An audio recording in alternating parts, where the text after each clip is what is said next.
And then just doing a quick, joining me remotely that would like to sound off and let me know that you can hear my sound. Loud and clear. Great. Thank you, Commissioner. I can also hear you, Commissioner. Great. Thank you, Commissioner.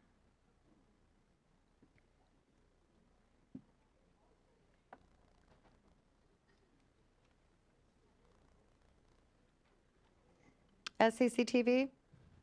Thank you.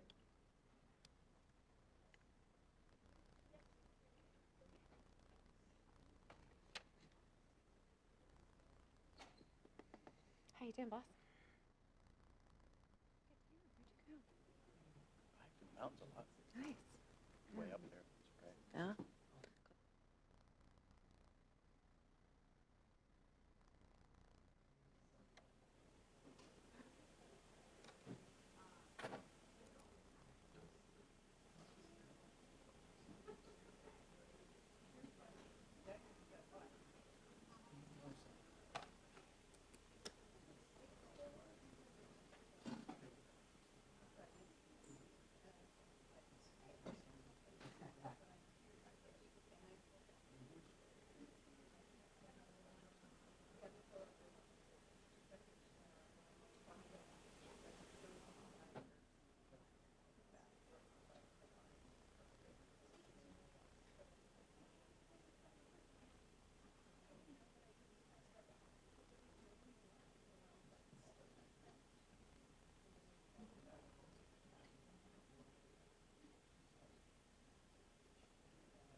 We do have a quorum, Mr. Commission President.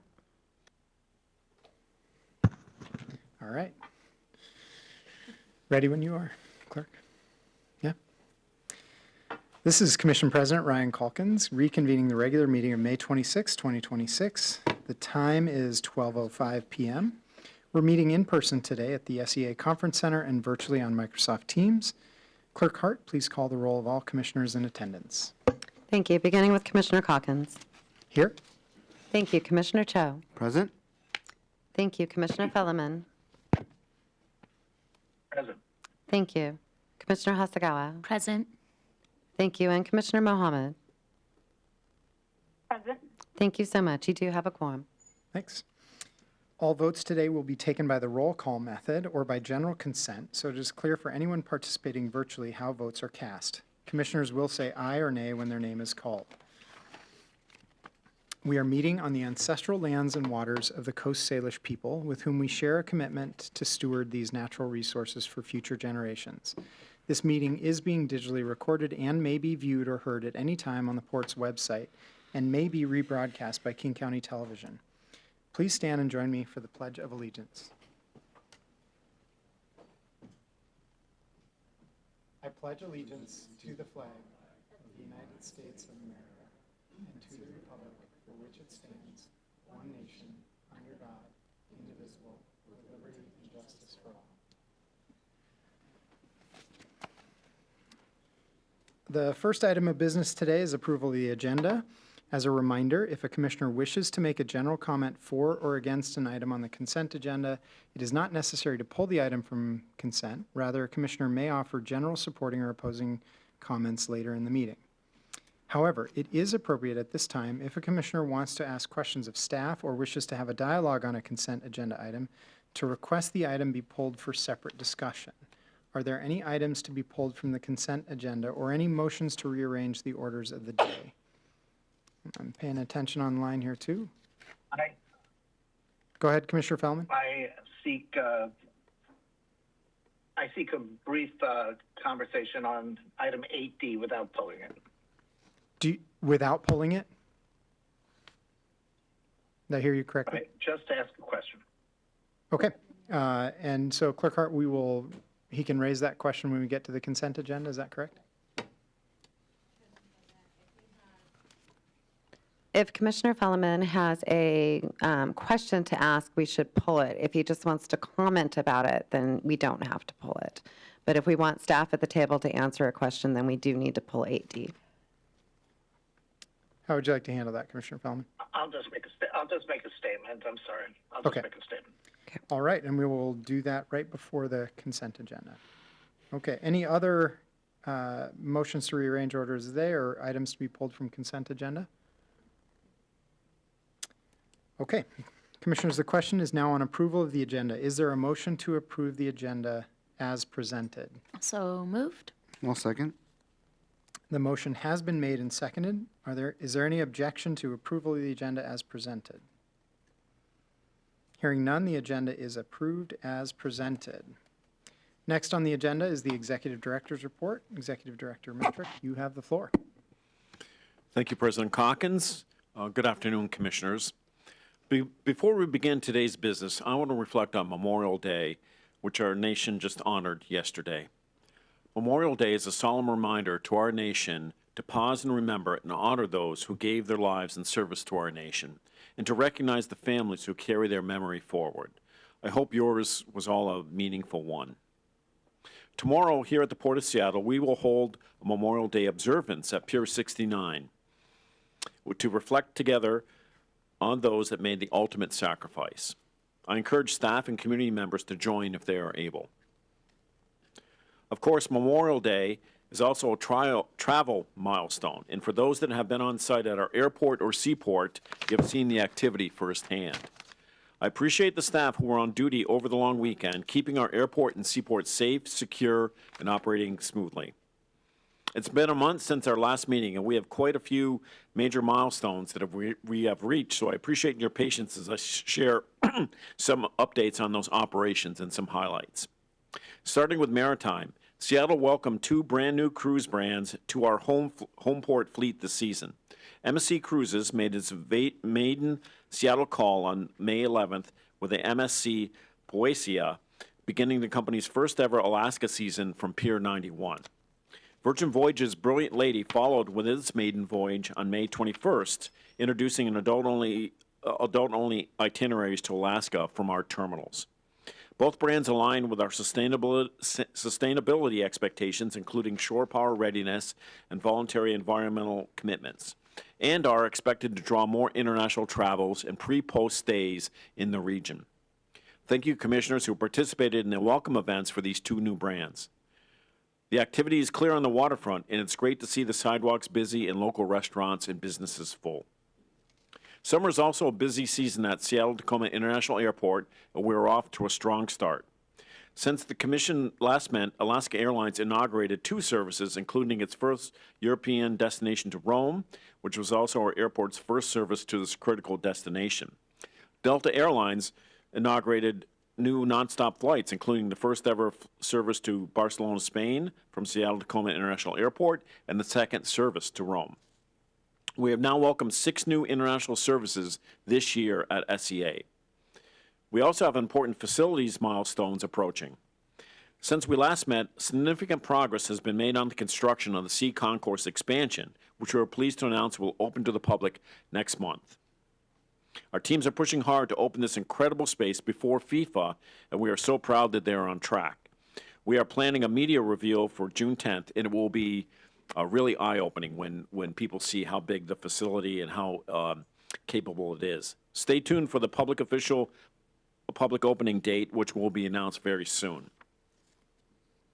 I mentioned FIFA, and we have just 19 days until the first World Cup match, and FIFA-related excitement is showing up across our facilities.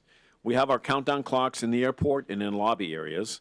Branding and promotions are going up at the airport all month and next. Hopefully you saw some of the material on your arrivals this morning. Work began last week on 4 murals being painted by 2 local artists on the columns outside Pier 69. Bigger than human-sized soccer ball was installed at Pier 69 in the lobby, hard to miss, in the airport will receive one of the iconic whale tail illuminated art pieces. Seattle match dates are June 15th, June 19th, June 24th, June 26th, July 1st, and July 6th. We'll continue to brief you on our planning and operations as the matches approach. Turning to today's agenda, I have 4 topics I want to highlight for you. On the consent agenda is one item for related actions within the S-Concourse Evolution Program. This program was briefed to the Commission at our last meeting in April, and we will be back to the Commission with a large authorization later this year. This consent item you are being asked to approve today allows the team to advance critical electrical work at the 188th Street Duct Bank Crossing. It will manage change orders and contract actions and complete pre-construction activities that are necessary. On the action agenda, we are asking you to authorize amendments to the existing Norwegian Cruise Lines Holdings lease. We are very pleased with the outcome of this long-term agreement in terms of return to the port, to the region, and advancement of key environmental sustainability and economic development initiatives. On the briefing agenda, we're bringing you an update on work to assess the feasibility of establishing a child care facility to support SEA worker families. This work was directed by the Commission, by Commission Order 2025-04. And finally, we are briefing you on the State Environmental Policy Act Environmental Impact Statement for the SAMP near-term projects, the Sustainable Aviation Master Plan. We provided notice to the public 30 days ago to make the community aware of this upcoming publication, which occurred last Friday. We'll be taking public comment for the next 60 days, which is double the amount of time by the state and longer than the NEPA public comment period. Part of the briefing will go over the outreach plan to ensure broad participation, including community meetings, multilingual materials, and engagement across local and underrepresented communities. And Commissioners, this concludes my report for today. Thank you. Thank you for that report, Executive Director. We are now at committee reports. Erica Chung, Commission Strategic Advisor, will provide the report. Good afternoon, President Calkins, Commissioners, and Executive Director Metrick. I have 3 committee reports for you today. On April 20th, Commissioners Calkins and Fellman convened the Sustainability, Environment, and Climate Committee with 2 items for discussion and briefing: an update on the Sustainable Evaluation Framework for T91 Uplands Phase 1 and the Maritime Climate and Air Action Plan implementation. On April 21st, the Equity, Workforce Development, and Conditions Committee met to provide Commissioners Hasegawa and Mohammed with an update on the status of the SCA Healthcare Policy Directive. Staff provided a timeline and a core policy framework for the policy directive, including addressing key conceptual, legal, and implementation challenges. On April 21st, Commissioners Cho and Fellman convened the Waterfront Industrial Lands Committee with 2 items for discussion and briefing: the preliminary analysis of the suitability for development of the Iwaska site and the potential impact to the port from the recently released Coast Guard records of decision. This concludes my report. Thank you. Thank you, Erica. Any questions for Erica from Commissioners? All right. The Port Commission welcomes public comment as an important part of the public process. Comments are received and considered by the Commission in its deliberations. Before we take public comment, Clerk Hart, can you please display the QR code to our public comment rules? For members of the public providing public testimony, it is essential that these rules are followed. Copies of the rules are also available at the door. Thank you, Clerk Hart. You can go ahead and call our first speaker. Thank you, Mr. Commission President. Members of the Commission, give me just one moment here to pull open our timer. And will that be the 1-minute timer today, sir? Yes, please. Thank you.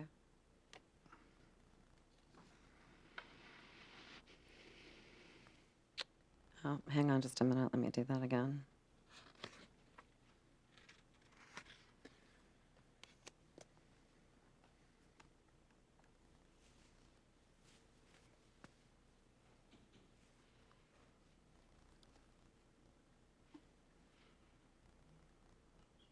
There we go.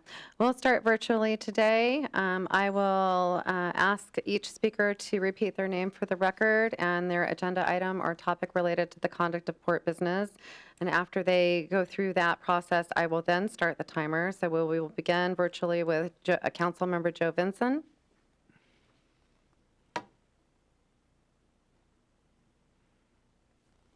Calling for Councilmember Joe Vinson. President, can you hear me? We can. Thank you. Please go ahead and repeat your name for the record and your topic that you're speaking about today, and then I'll start the timer. Yes, I'm Joe Vincent. I'm here to speak on item 11B on today's agenda. Thank you. Please go ahead. Thank you. Good afternoon, Commissioners. Sea-Tac Councilmember Joe Vincent here. Sea-Tac is the host community for this airport.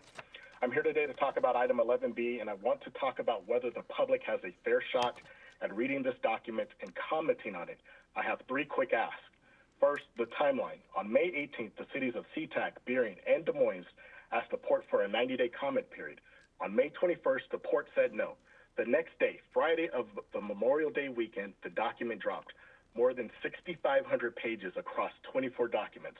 Appendix C alone is over 1,600 pages. The federal review last year was roughly 1,200 pages, and the FAA gave us 53 days. This one here is more than 5 times bigger with 7 more days. I'm asking the Commission to give us 120 days, closing September 19th. Second, the language. The DEIS is only in English. The port plans to translate outreach materials into 10 languages. I'm asking the Commission to apply that same standard to documents that people are actually being asked to comment on, at least the summary, Chapter 1, and the Environmental Justice Appendix. Third is access. Appendix J, the noise appendix. It isn't opening. I tried multiple downloads. Sea-Tac Noise Info reported the same problem. I'm asking the Commission to make sure the comment clock isn't running on documents the public cannot see. Thank you for your time. Thank you, Councilmember. Next speaker. Yes, our next speaker from the room is Brian Davis. Brian.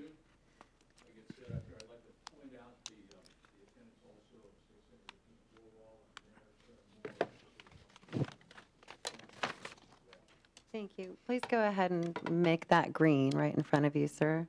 There you go. And good afternoon, Commissioners. Admiral Metric, good to see you. Brian Davis from Burien. Speaking about the SAMP EIS. You know, this agency is fond of touting its green credentials, for instance, the transition to electric vehicles for the airport ground fleet. With all due respect, that's like using a handheld extinguisher on a 4-alarm fire. Because at the same time, you are also perfectly willing to hide behind archaic science and perpetuate a cycle of damage, both economic and environmental, to neighboring cities and their residents. I'm talking specifically about your unblinking acceptance in the airport master plan of the 65 DNL noise measurement standard used to define high noise zones near the airport.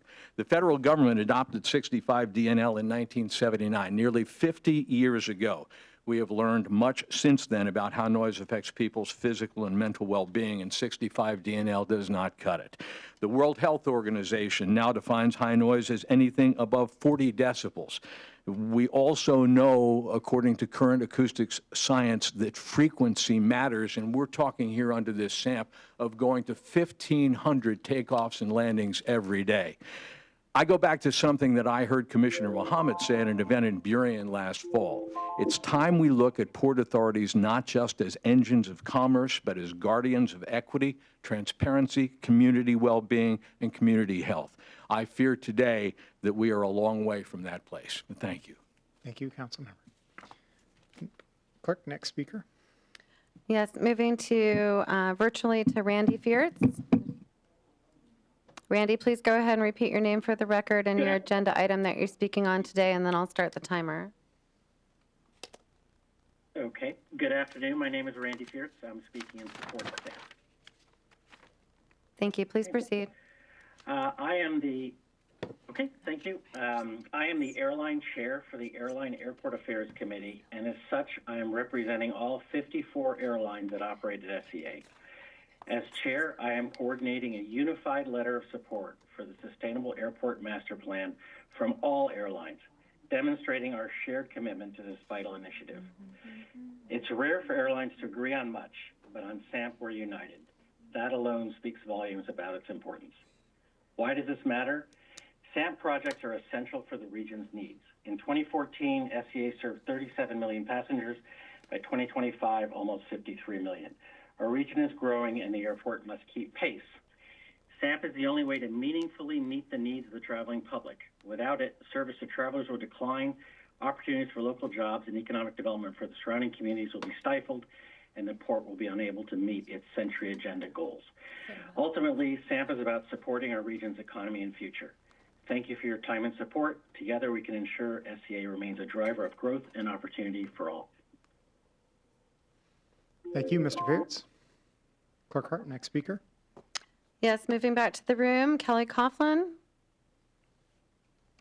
Kelly, please go ahead and repeat your name for the record and your topic, and then I'll start the timer.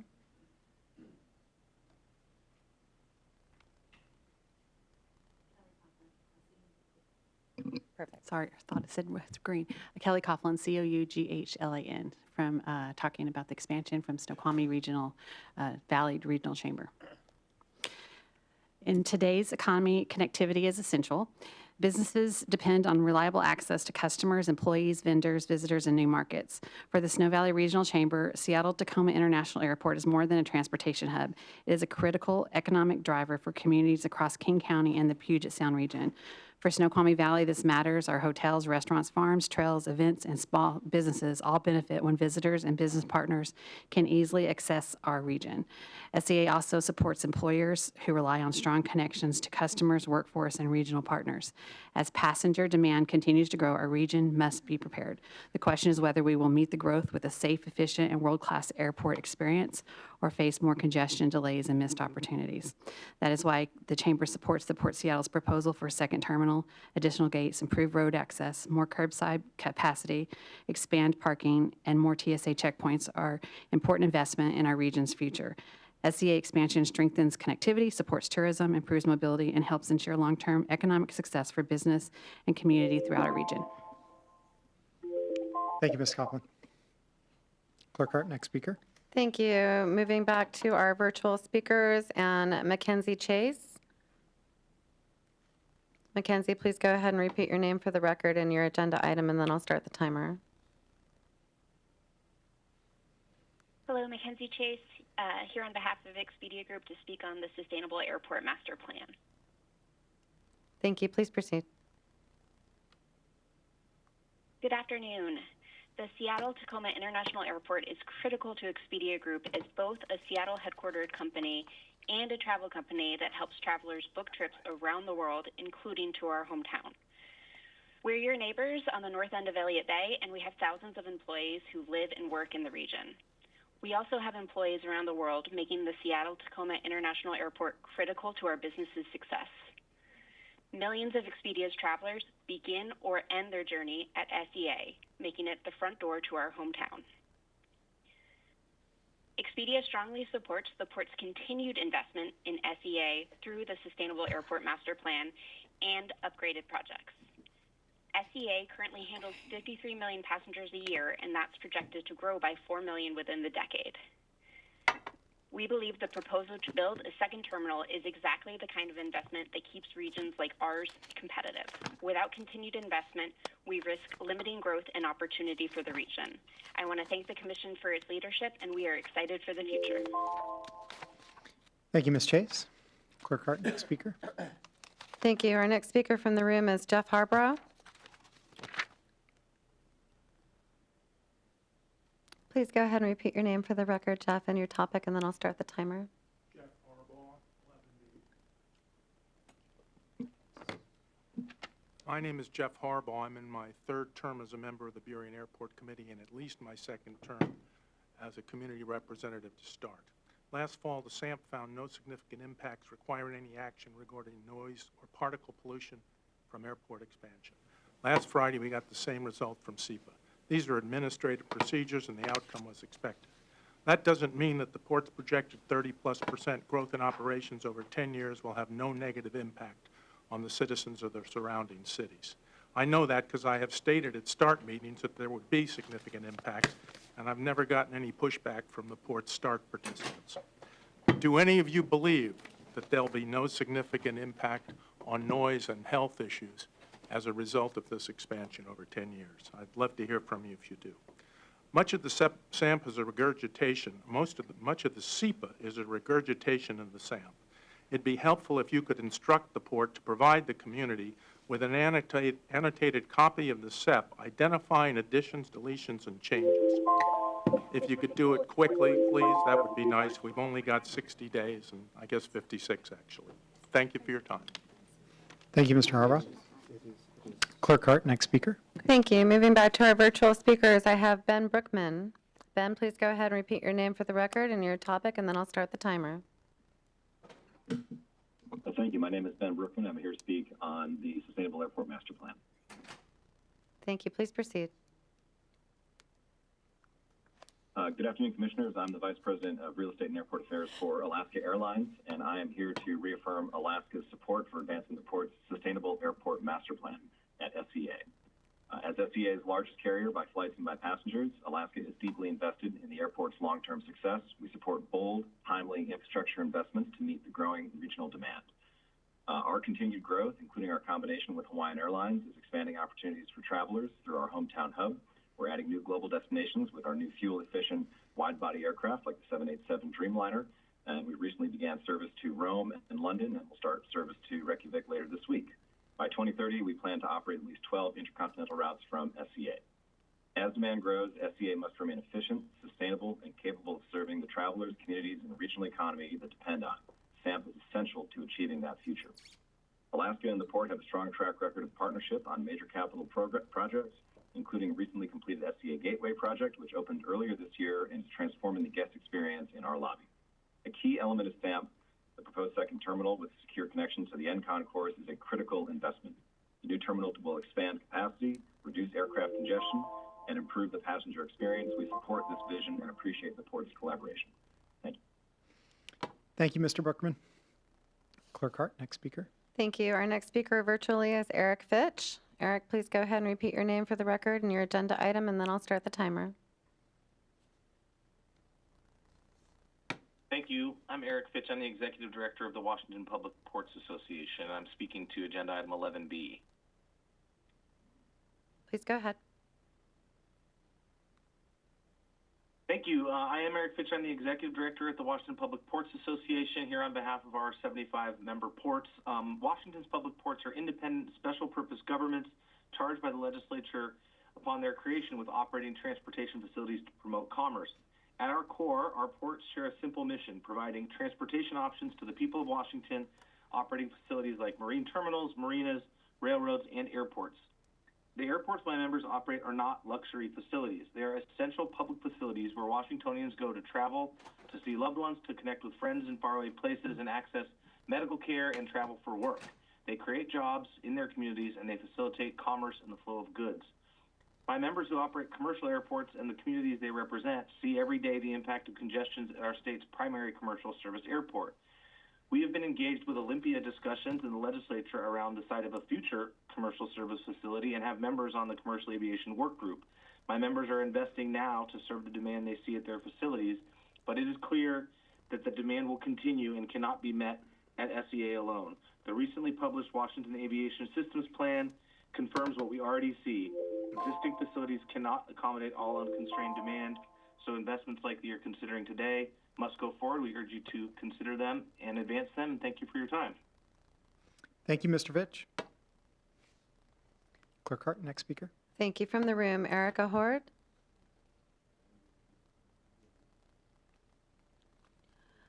Erica Horde, Juan Iribe, Omer Qureshi, and Daniel Chueskoff. How did I do? Okay. All right, great. Thank you for having us, commissioners and staff. My name is Erica Horde. I serve as Director of Community Engagement here with Americans for Equality, and will be speaking about 11C. Americans for Equality was founded in 2019, and it was created to bridge the gap between high-growth careers and residents. We serve residents in about 22 cities from Washington to Oregon. I started my journey off as a student and then moved on to our internship program. And also with that program, we developed about 40 individuals.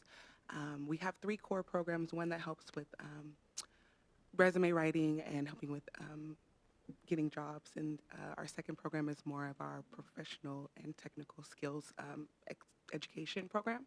And then, like I said, our third program is our internship, and we're working on figuring out ways to branch into port-related green jobs and also solar jobs as well.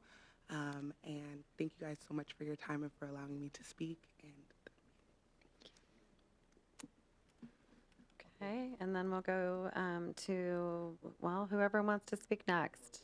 Okay, if it's okay, I'll go next. Sure. Commissioners, thanks for allowing us to speak here. My name is Omar Qureshi. I'm the CEO and co-founder for Americans for Equality. As you heard from Erica, we are an organization that helps people prepare for new jobs, technical and non-technical. Now, some of you might have already seen some of the preliminary information sent by Eddie Wright Jr., chairman of our board, but let me give you a bit of a quick context. I've been in tech for about 23 years. I've taken about 2.2 million miles journey from Sea-Tac. That's roughly 9 one-way trips to moon, which nobody wants to take. So if you do 4.6, round trips, 60 plus countries. And what I would tell you is that the meetings and the sessions that were the most impactful were those that were full of diversity. And what I mean by diversity is diversity of ideas, cultures, things that brings us all together. And I believe that Port of Seattle, generally speaking, embraces diversity that is a net positive for the community, for the workforce. In the age of AI, that becomes way more important. And you're going to hear from my colleagues on some of the other things we are doing. Thank you. Good afternoon, Commissioners. My name is Juan Uribe, AI Data Analyst for Americans for Equality. On behalf of the program, I went through all stages of the program. I started off as a student. My journey last July 2025.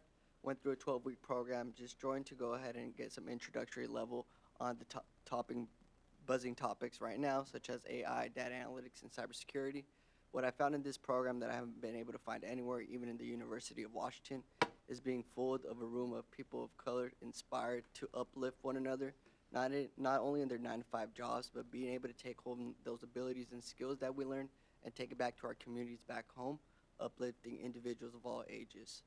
Upon this program, I've been having the amazing experience now as an intern to go ahead and use what I did learn in that 12-week program on real-world projects and being able to take that back to my 9-to-5 and upskill myself.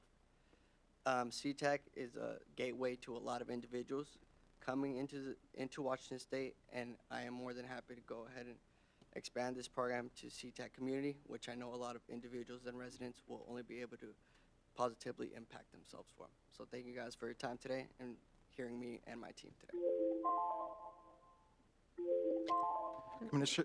Commission President, Commission team, thank you for having us again. My name is Daniel Trushkov. I'm a program manager at Americans for Equality.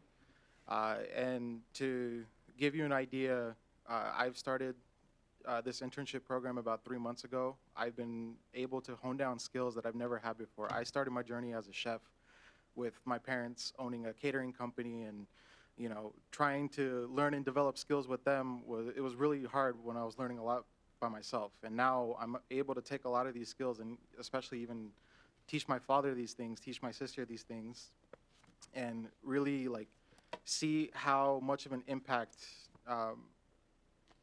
technology can really make for us. To Juan's comment, we are in development of a mobile lab. So we want to be able to meet people where they are, wherever they are, regarding transportation issues, accessibility issues, to provide them the services right there and build a better future for not just us, but for everyone else that comes through our doors. So we ask for your guys' support, and thank you again for having us. Thank you all for your comments. All right, Clerk Hart, next speaker.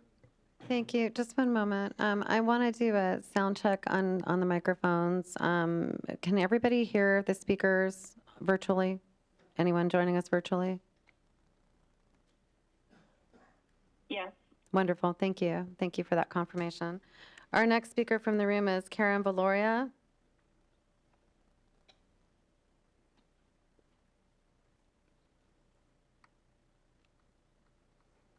Karen, please go ahead and repeat your name for the record and your topic, and then we'll start the timer.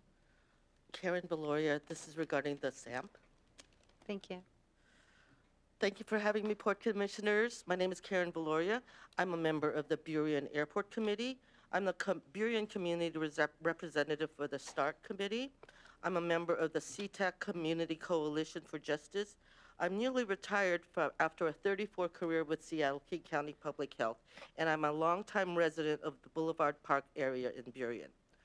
I'm here to ask the Port to reconsider the request to extend the public comment for SEPA to 90 days instead of 60.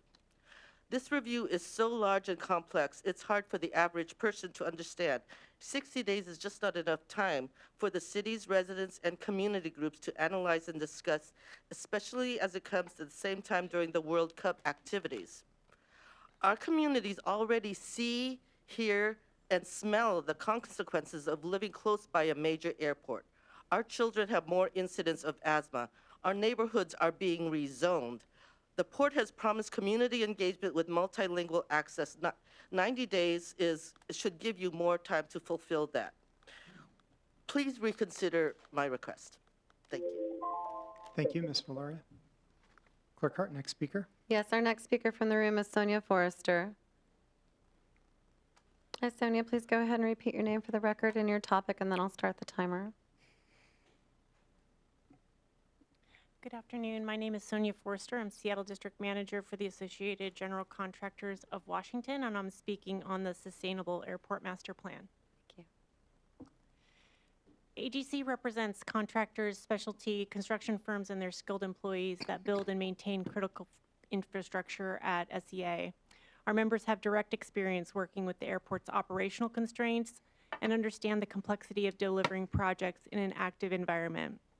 Projects of this scale require significant planning, coordinated phasing, and early alignment of resources to minimize disruption and ensure successful delivery. Delays in advancing planning and environmental review can lead to higher cost, reduced workforce availability, and decreased efficiency in project delivery. Our members are committed to incorporating environmental compliance and sustainable construction practices into everything we do here. Early clarity helps us achieve better environmental outcomes and helps reduce risk for the airport and for contractors during construction. Advancing these improvements in a timely manner will support system reliability and improve project efficiency. We encourage the Port to continue moving forward with these investments. Thank you very much for your time. Thank you, Ms. Forster. Clerk Hart, next speaker. Yes, our next speaker from the room is Linda Wong.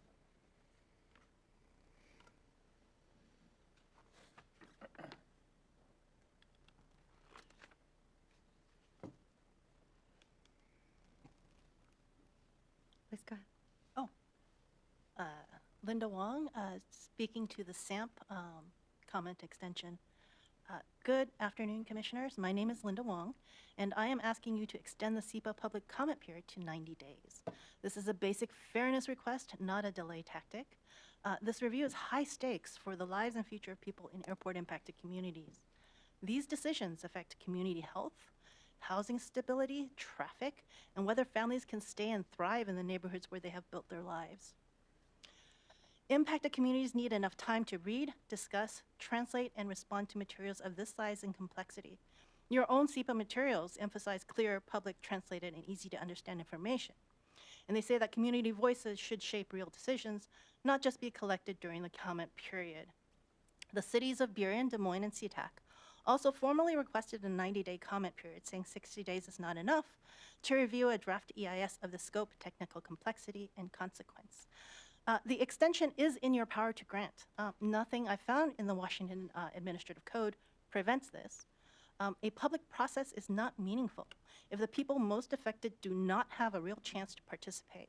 Please extend the comment period to 90 days. Thank you. Thank you, Ms. Wong. Clerk Hart, next speaker. Our next speaker is Sameth Mel. Samate. Samate, thank you. Good afternoon, Commission President and Commissioners and Executive Director Metric. My name is Samate Mel. I'm with the King County International Airport Community Coalition and with the Sea-Tac Airport Community Coalition for Justice.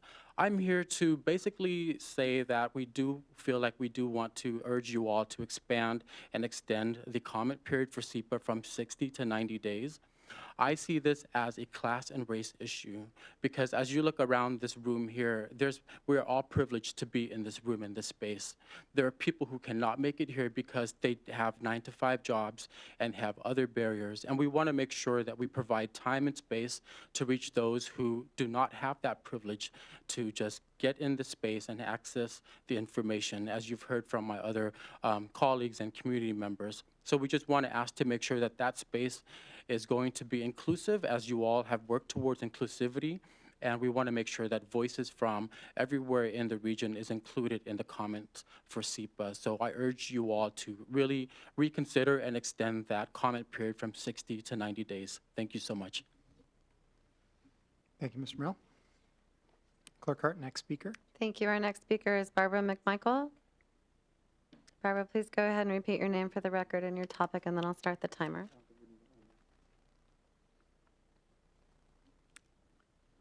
Thank you. Good afternoon. My name is Barbara McMichael, and I will be talking about 11B.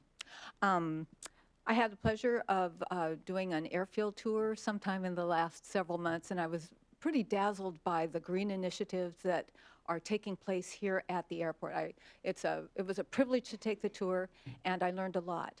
But I want to really encourage my commissioners to do more to consider our local communities. You've heard me talk about this before. Please listen to our local electeds in the airport adjacent cities. Please extend the discussion time to 90 days. It's a tough 6,000 pages is a lot to consider and to communicate to our communities. I also wanted to talk about the fact that the city of Sea-Tac, I know, has offered several times to buy that 45-acre parcel in the heart of North Sea-Tac Park where the lease is about to expire, and there hasn't been movement from the port on that. And we need that park to keep our communities healthy and happy. Thank you. Thank you so much, Ms. McMichael. Clerk Hart, next speaker. Yes, our next speaker on our list is Sarah Moore. Hi, Sarah. Please go ahead and repeat your name for the record and your topic, and then I'll start the timer. My name is Sarah Moore, speaking about topic 11B. And I am encouraging, along with the cities of Burien, Sea-Tac, and Des Moines, that we add the public comment time to 90 days. We have a lot of goals in common between the cities of Burien, Sea-Tac, and Des Moines and the airport. We all want to see Sea-Tac Airport be a world-class airport that it is and can be. We want to have,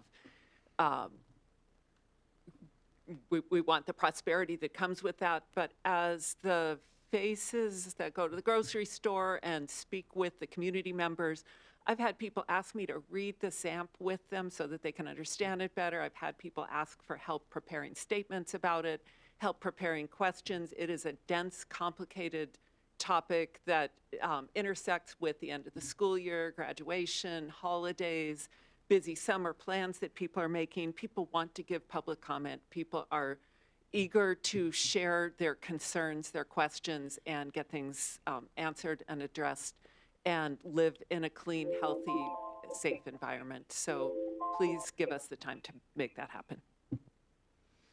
Thank you, Councilmember Moore. Clerk Hart, next speaker. Yes, our next speaker is Susan Fedori. Apologize if I've pronounced it incorrectly.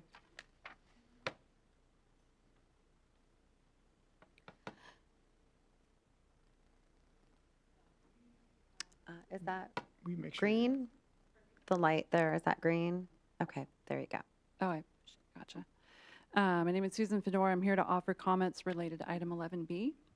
I strongly urge the Port Commission to extend the SEPA comment period to 90 days, as well as to commit to the sale of the 45-acre parcel of North Sea-Tac Park to the City of Sea-Tac. Thousands of residents and advocates have been fighting long and hard to preserve this necessary green space in the name of public health and climate resilience. Elected officials have a moral obligation to prioritizing the well-being of our communities, especially those in close proximity to the airport where they are forced to endure outsized impacts of air pollution, noise pollution, and extreme heat, which are increasing in direct correlation to a diminishing tree canopy. It has been scientifically proven the most effective defense against climate change is mature trees. They're not just an icon of Pacific Northwest, but an ecological necessity. Excessive clear cutting, which has been increasing in our region the past few years, tilts the natural ecological system into a spiral of drought and flooding, which doesn't just cause harm to people, it is incredibly expensive to mitigate. The port's clearly stated mission includes stewarding our environment responsibly and holding yourselves accountable. Increasingly, environmental stewardship is giving way to corporate interests that prioritize maximum profit over public health and safety. Please put actions to words and commit to the sale of this extremely valuable and vulnerable forest to safeguard collective well-being and a healthy future for all. Thank you. Thank you, Ms. Fedor. That concludes our sign-ups for today. Is there anyone else either present on the Teams call or with us in the room today who didn't sign up but who wishes to address the Commission? Okay. At this time, I'll ask the clerk to please give a synopsis of any written comments that we've received. Thank you, Mr. Commission President, members of the Commission, Executive Director Metric. For the record, we've received 7 written comments for today's meeting. These have been previously distributed to you and will become a part of today's meeting record. Lars Erickson of Seattle Metro Chamber, Samantha Lee of Seattle Southside Chamber of Commerce, Kayla Coffey of Aerospace Futures Alliance, Sonia Forrester, I believe who spoke here as well already, and then Michael Katzee from the Economic Development Board, right to support the proposed projects in the Sustainable Airport Master Plan as described in the State Environmental Policy Act Draft Environmental Impact Statement. I do want to note for the record that we did receive, under general correspondence, several other pieces of correspondence requesting that that public comment period be extended. And I want to note that we have an email address for those comments, which is samp@portseattle.org for SAMP public comments to be received. So for anybody listening. And Clerk Hart, to clarify, folks are more than welcome to reach out to commissioners on any topic, but if you want your SAMP-related comments included in the public comment for SAMP, you do need to send it to that email address. Can you repeat it one more time? Yes, thank you. That is samp@portseattle.org. Appreciate that. And then as well, Linda Wong and Councilmember Joe Vinson submitted their written comments in support of their spoken comments. And that concludes the written comments we've received today. Thank you, Clerk Hart. Hearing no further testimony, we will move on in the agenda. Our next order of business is the consent agenda. Items on the consent agenda are considered routine and will be adopted by one motion. Items removed from the consent agenda will be considered separately immediately after adoption of the remaining consent agenda items. Is there a motion to approve actually, I'm going to take a moment here for Commissioner Felleman. I know you had a comment on one of the items. Yes, thank you, Commission President Calkins. I just am hoping that we will have a further discussion on either a commission meeting on the 9th or the 23rd to flesh out some of the insights that have been garnered after the first graduating class from Maritime High School, so we can have lessons learned and progress going forward. And also, if there are other programs that are similarly doing this workforce development, it would be great to sort of look at the various different programs that we're supporting, and I'm just hoping we can get that on the agenda in the near future. But thank you very much for all the work you've done to support Maritime High School. Thank you, Commissioner Felleman. I wholeheartedly agree, and I think this is a good opportunity, particularly as we approach the 2027 budget conversation, to really examine that closely and make sure that our dollars are being spent in the most effective way possible to achieve our goals around workforce development. Is there a motion to approve the consent agenda covering items 8A through 8F? So moved. Second. So moved. Second. All right, the motion was made and seconded. Commissioners, please say aye or nay when your name is called for approval of the consent agenda. Beginning with Commissioner Cho. Aye. Thank you. Commissioner Felleman. Aye. Thank you. Commissioner Hasagawa? Aye. Thank you. Commissioner Mohammed? Aye. Thank you. Commissioner Calkins? Aye. Thank you. 5 ayes, 0 nays for this item. And with that, the motion passes. We now have 2 new business items today. Clerk Art, can you please read the first item into the record? And then Executive Director Metric will introduce it. Thank you. This is Agenda Item 10A, authorization for the Executive Director to execute amendments and assignments associated with the existing lease for Norwegian Cruise Line Holdings Incorporating, a financial contribution to the Pier 66 Shore Power Project. Commissioners, this amendment represents a significant milestone in one of the port's most consequential maritime partnerships, advancing our economic, environmental, and community commitments while reinforcing Seattle's position as a premier cruise gateway to Alaska. The proposed amendments extend the current lease through 2035 with 2 additional 5-year extension options tied to demonstrated progress on decarbonization and sustainability, creating long-term business certainty alongside meaningful accountability. A centerpiece of this agreement is Norwegian Cruise Line Holdings' $15 million contribution toward the Pier 66 shore power installation, accelerating the port's goal of electrifying all cruise berths and positioning us to meet the Commission's directive of 100% home port shore power connectivity by 2027.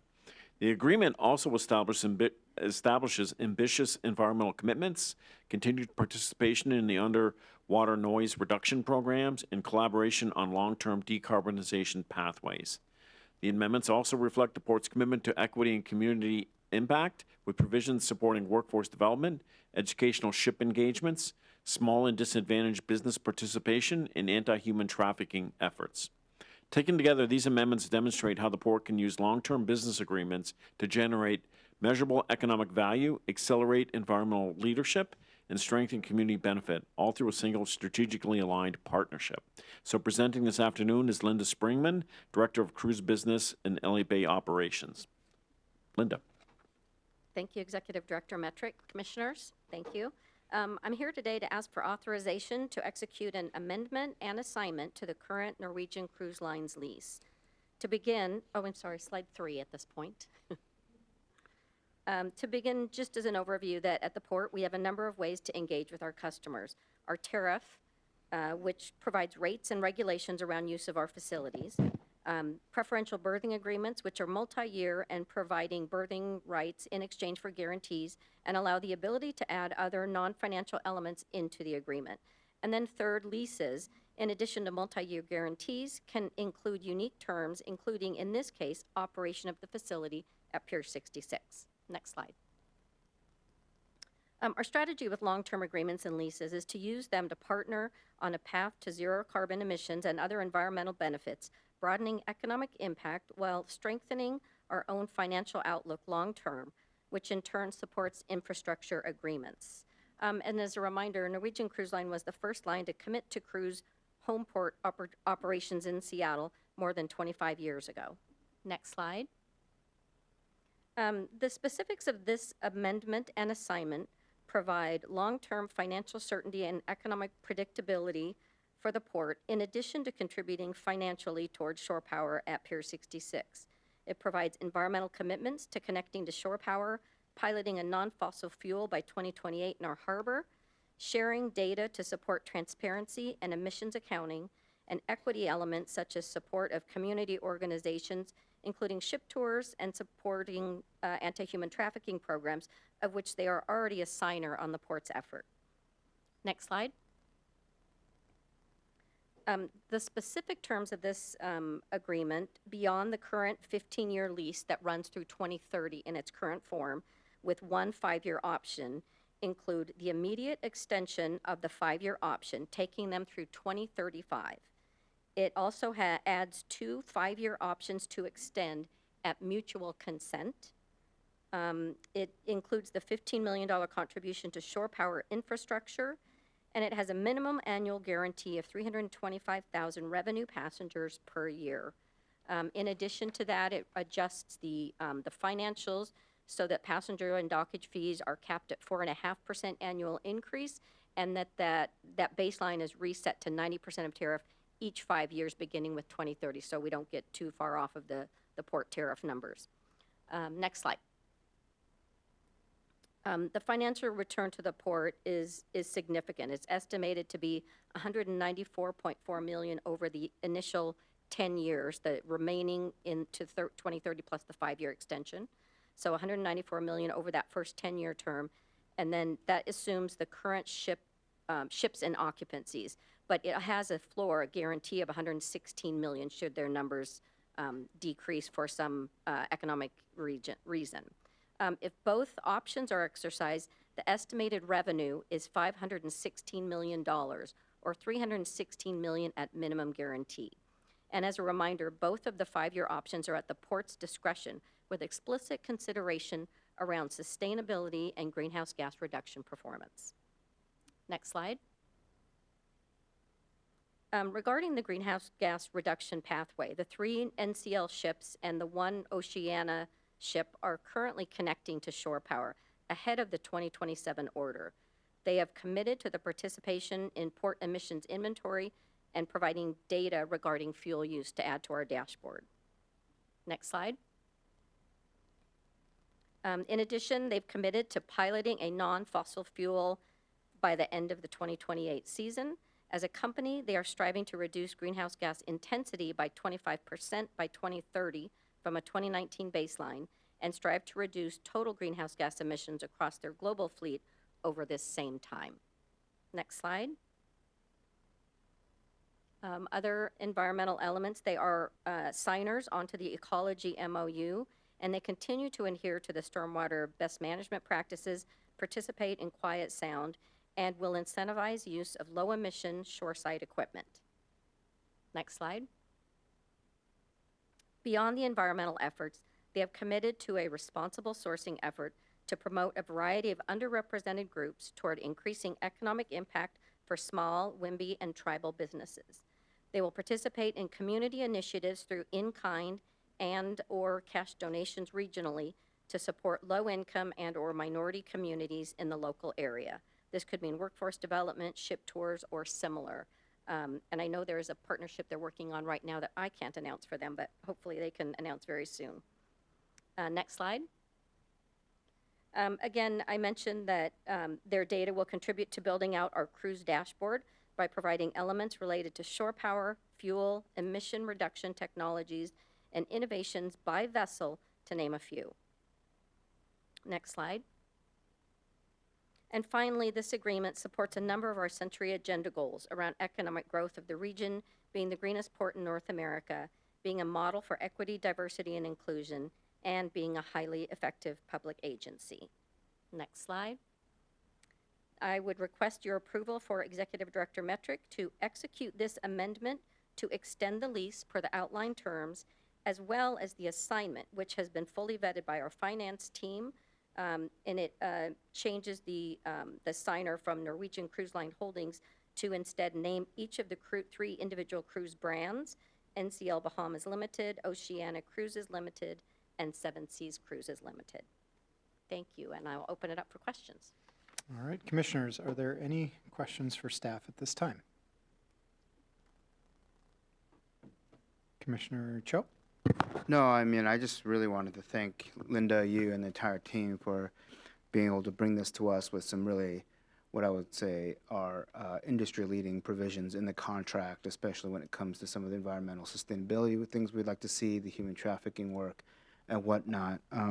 I often like to say that, you know, we like to set examples for the industry when it comes to how cruise industry should be operating in our harbors, and I believe that this is an extension that does that. So I really do appreciate you taking our principles in stride and making sure that they're baked into some of these contracts. So thank you. Thanks. Commissioner Fellman? You're still on mute. There you go. My bad. Thank you, Linda and the cruise team, for continuing to work to raise the bar, keeping us at the top of the list of ports that pursue sustainable practices in the cruise industry. I do appreciate the fact that Norwegian will be contributing to the shore power effort expense towards electrifying 66, which was more heroic than any other given the submarine cable. And this is something that I've made sure was a priority, known priority to me. I do want to note that the provision that they are using to offset the cost of that is one that we're not going to be providing future cruise lines for. It was an incentive matter to encourage people to stay another day or so when visiting, taking a cruise, and that incentive, I believe now, is no longer part of our leases, and so basically they are not going to be receiving this money rather than actually paying new money. Is that an accurate representation? That's correct, Commissioner. The part of the existing lease has a marketing fund, and that marketing fund will, starting with this year, go towards funding the $15 million contribution, and it will sunset. That takes it basically through that, that 5-year extension, and it will sunset after that. Thank you very much. Commissioner Mohammed, any comments or questions?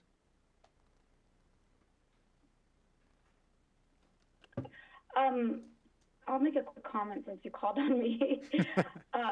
Put you on the spot. I want to thank you all for, I appreciate the presentation, and a lot of the times when there's great work happening, we tend to not quickly make so many comments or have questions, and this is one of those items today where I appreciate the work that has gone into it, and I'm looking forward to supporting this item. Contracts are a tool for us as a commission and the port to meet our environmental goals. It's one of the ways that we can use it as a pathway to meet both our sustainability goals and make the updates that we're looking for. So I appreciate the briefing on this and the information that's been shared, and just appreciate staff hearing us as commissioners when we talk about protecting our air, our water quality, and pushing the industry forward to reach our sustainability goals. And that is outlined in this update today, and just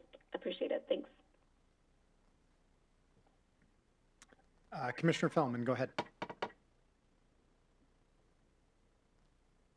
Thank you again. I just hope that we could have some discussion about what this fuel project, pilot project is, so that we have transparency and understanding, because obviously changing fuel is one of the most significant ways we can reduce the carbon footprint of any maritime operation. So just look forward to hearing that conversation.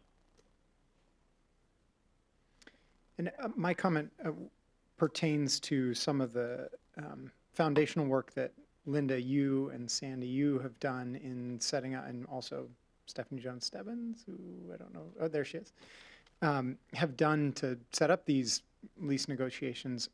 A significant chunk of the work around sustainability was a result of the partnership that was built through the Pacific Northwest to Alaska Green Corridor.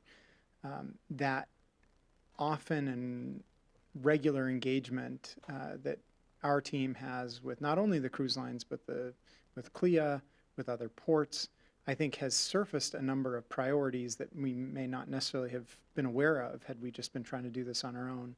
But because we have that comprehensive corridor where we're talking to folks in Alaska and here in industry and environmental groups, it's helping us to understand not only where there is low-hanging fruit to make significant progress quickly, but also how we can set the stage for even bigger goals down the line. And I think this contract, while the partner probably wouldn't have volunteered to do these things, because they have been in communication with us and understand our value set and why it's so important for us, we've been able to negotiate what I think is a win-win for the two sides on this, particularly as it pertains to addressing some of the environmental and economic benefits concerns related to the industry. So with that in mind, and with a lot of gratitude to staff for all the work you've done to set this up, I'm definitely going to support it. Oh, and I see that Commissioner Mohammed has another comment, question. I have a quick question. Thank you, Chair. When will the next contract come before us, or maybe I should say, when will be the next cruise contract or agreement come before Commission for review? We don't have another one in the works right now, but I am hopeful now that our 2 new brands have joined the market that they will be interested in something like this long term. So we'll start those discussions. And we've also presented a proposal to Royal Caribbean Group, and we'll be in conversation with them. So I don't have a next one coming.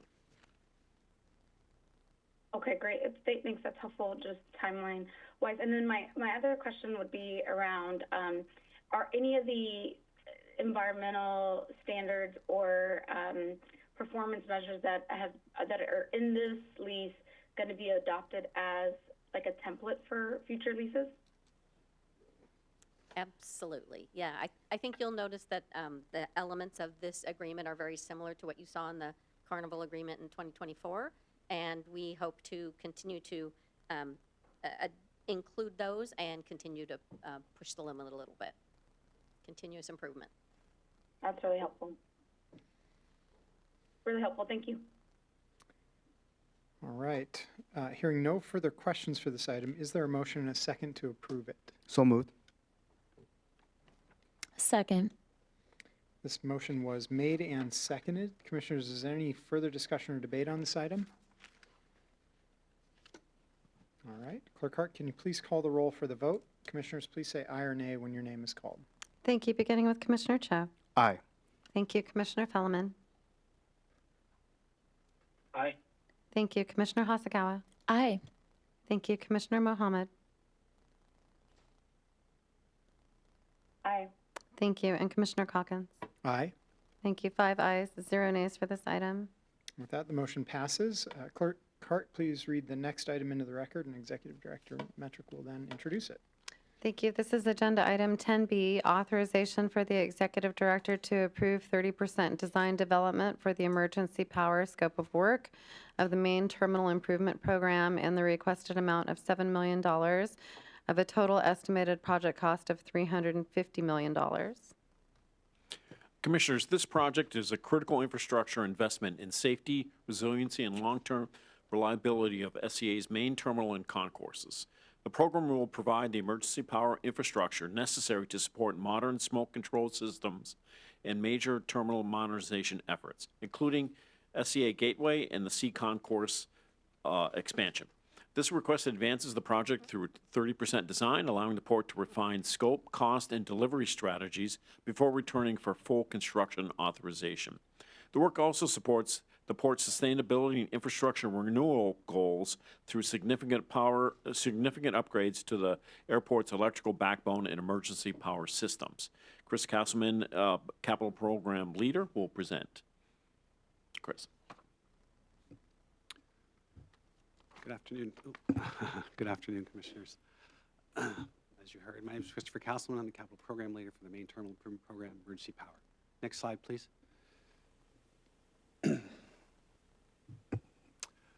The Main Terminal Improvement Program, Emergency Power, will provide emergency power to the main terminal concourses B, C, and D.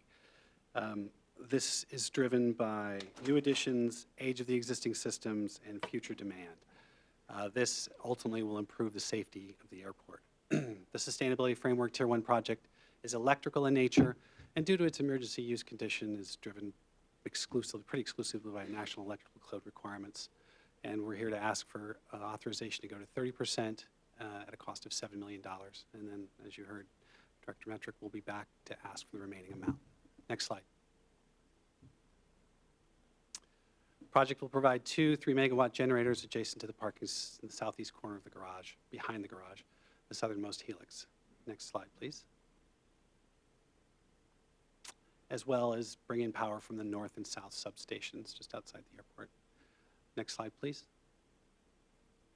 And then once inside the terminal, we'll remove decommissioned generators and install new distribution centers. Next slide. As we mentioned, we'll be back to see you in the back end of 2027 with design running through the end of 2020, believe that's 2029. Thank you. And then obviously we've got our project running through the back end of 2031 to 2032 as of today. Next slide, please.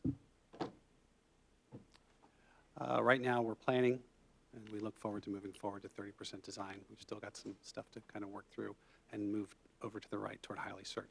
Scope definition and cost and schedule. Next slide, please. And again, our ask is today for $7 million to complete the 30% design of this project. That's it. Next slide, please. Do you have any questions? All right, so with that, are there any questions for staff from commissioners at this time? Oh, sure, Mike. Can you not hear me? Sorry about that. Commissioner Haskell, Commissioner Mohammed? Thank you. Thank you. All right, well, your brevity is matched by the commissioner's brevity on this one. Yeah, I'm curious to know,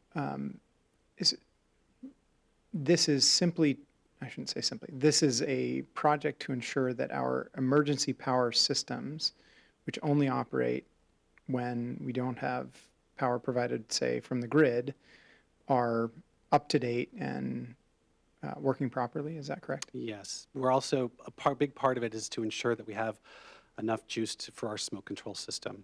The smoke control strategy of the airport is to provide a specific kind of smoke control. The emergency power that we're bringing here is going to be able to fuel that and make sure that it works and functions properly.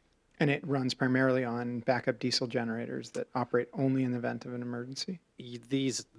Part of this will, the part of it that's going to drive smoke control, we're bringing in from the north and south substations, as you saw.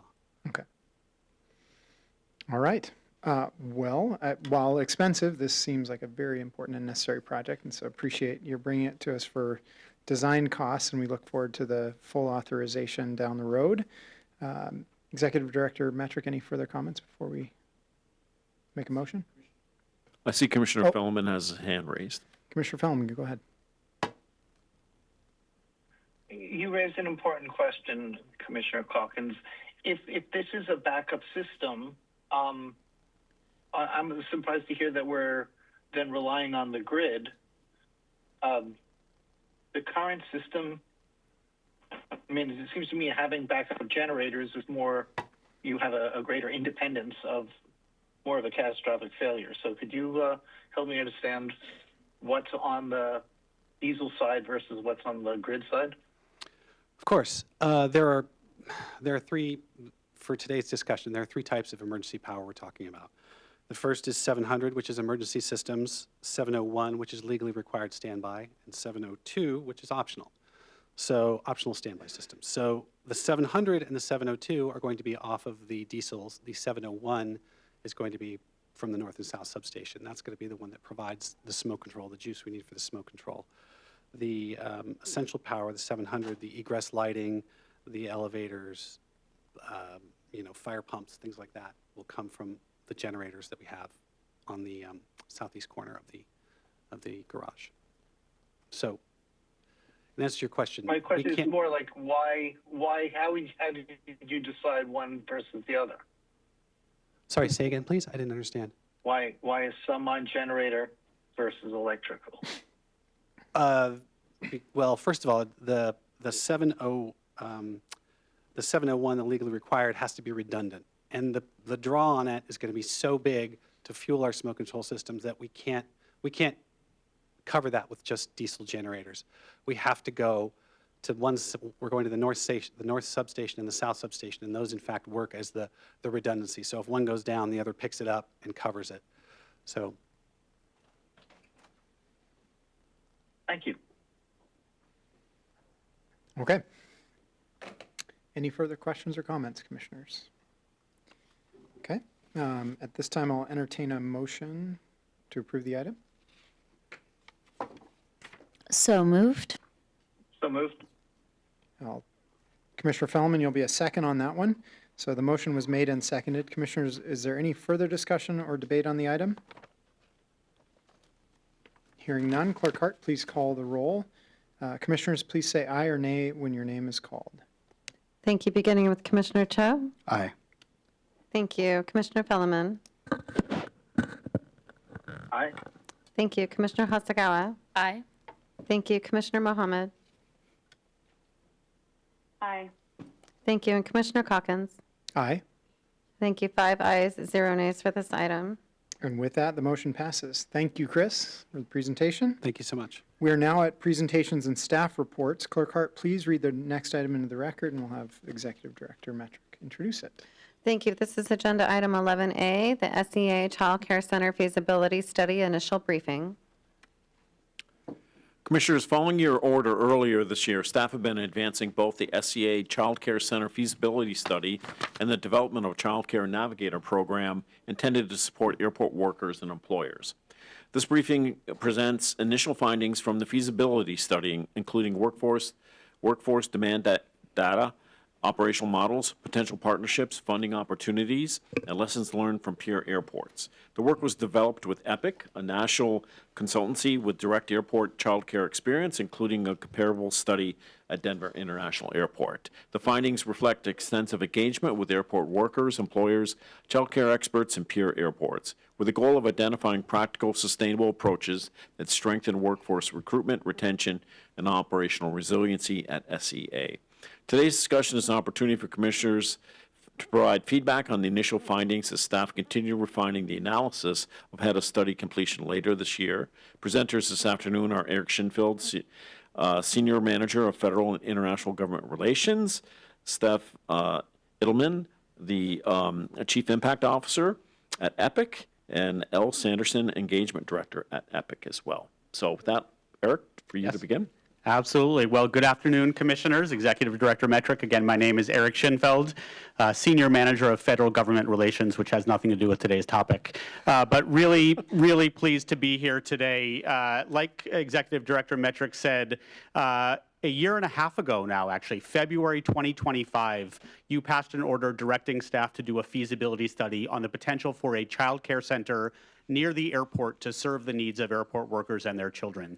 And so, as Executive Director Metrick said, we are just absolutely thrilled to have EPIC with us. Their expertise in child care for employers generally, but specifically their work with Denver International Airport and their understanding of the airport environment made them an obvious choice to do this work for us. We've been working together for almost a year now, and I really have to tell you they've done such an amazing job at really data-driven, research-oriented, both qualitative and quantitative analysis of what it would look like and how to best do a child care center near the airport for airport workers. Now, I want to be really clear that today's report is an interim update on our findings. We are not coming with any recommendations. We still have significant work to do. And so we will be back to you this fall with actual recommendations, actual findings.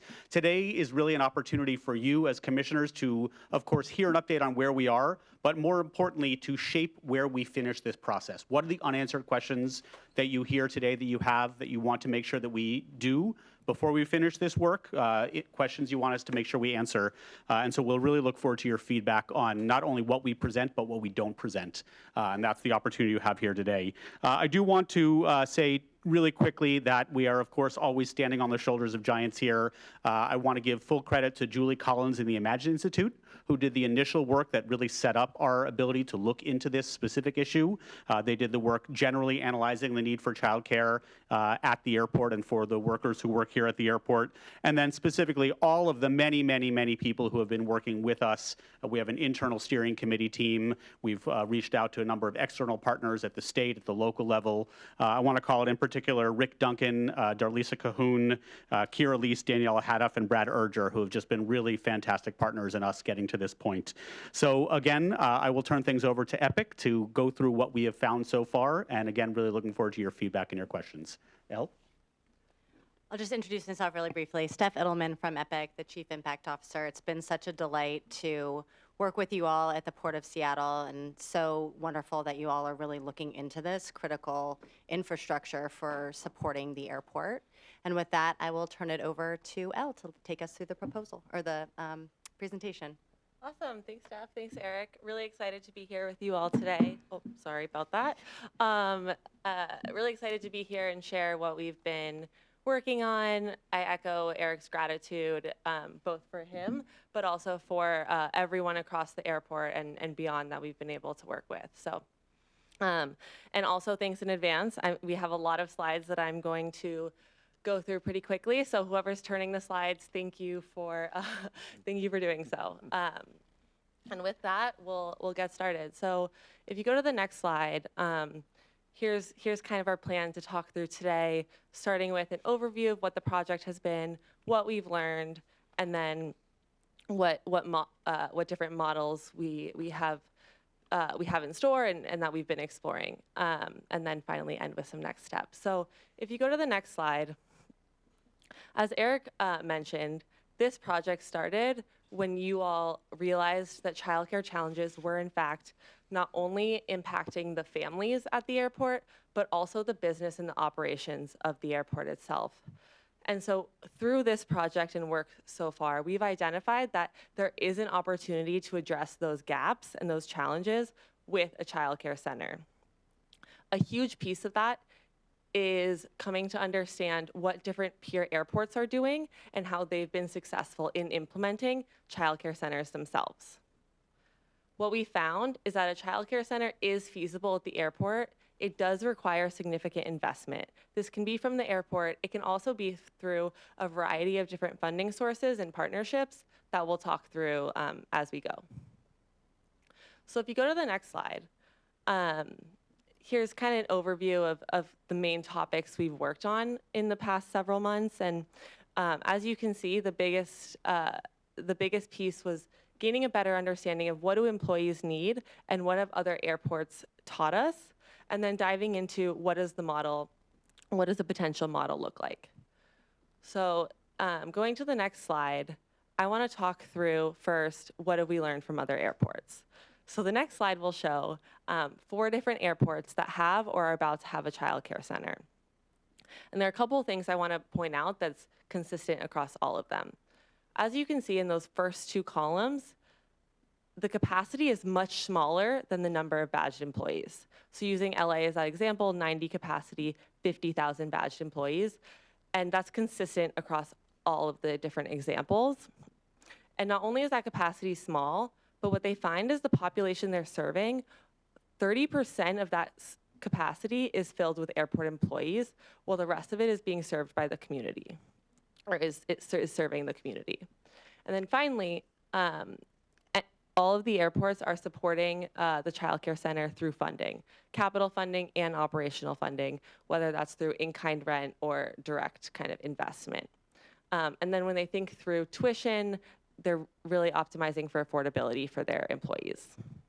So the next slide outlines, we were fortunate enough to go actually visit and learn more about SFO and Pittsburgh childcare centers. A couple differences and similarities stood out to us. So on the differences was mostly in structure, in the way that they have set up their relationship with the operator, the way that they're approaching investing, and the way they approach tuition for their employees. The similarities are key and kind of consistent across all airports, but using airport revenue, enrolling community families, and emphasizing affordability as a necessity for the airport workforce. So moving forward, if you go to the next slide, our goal here is to share with you what we've learned from employees and employers at the airport. So the next slide will share insights from a recent survey we did in March, along with the SEA employee survey, which, despite a smaller sample size, still outlined a meaningful interest and demand in a child care center. It also showed that when people think about kind of the key drivers of enrollment, affordability, hours, and commute or proximity come to mind. Affordability, perhaps unsurprisingly, being top of that list. So if you go to the next slide, it shows why this is important.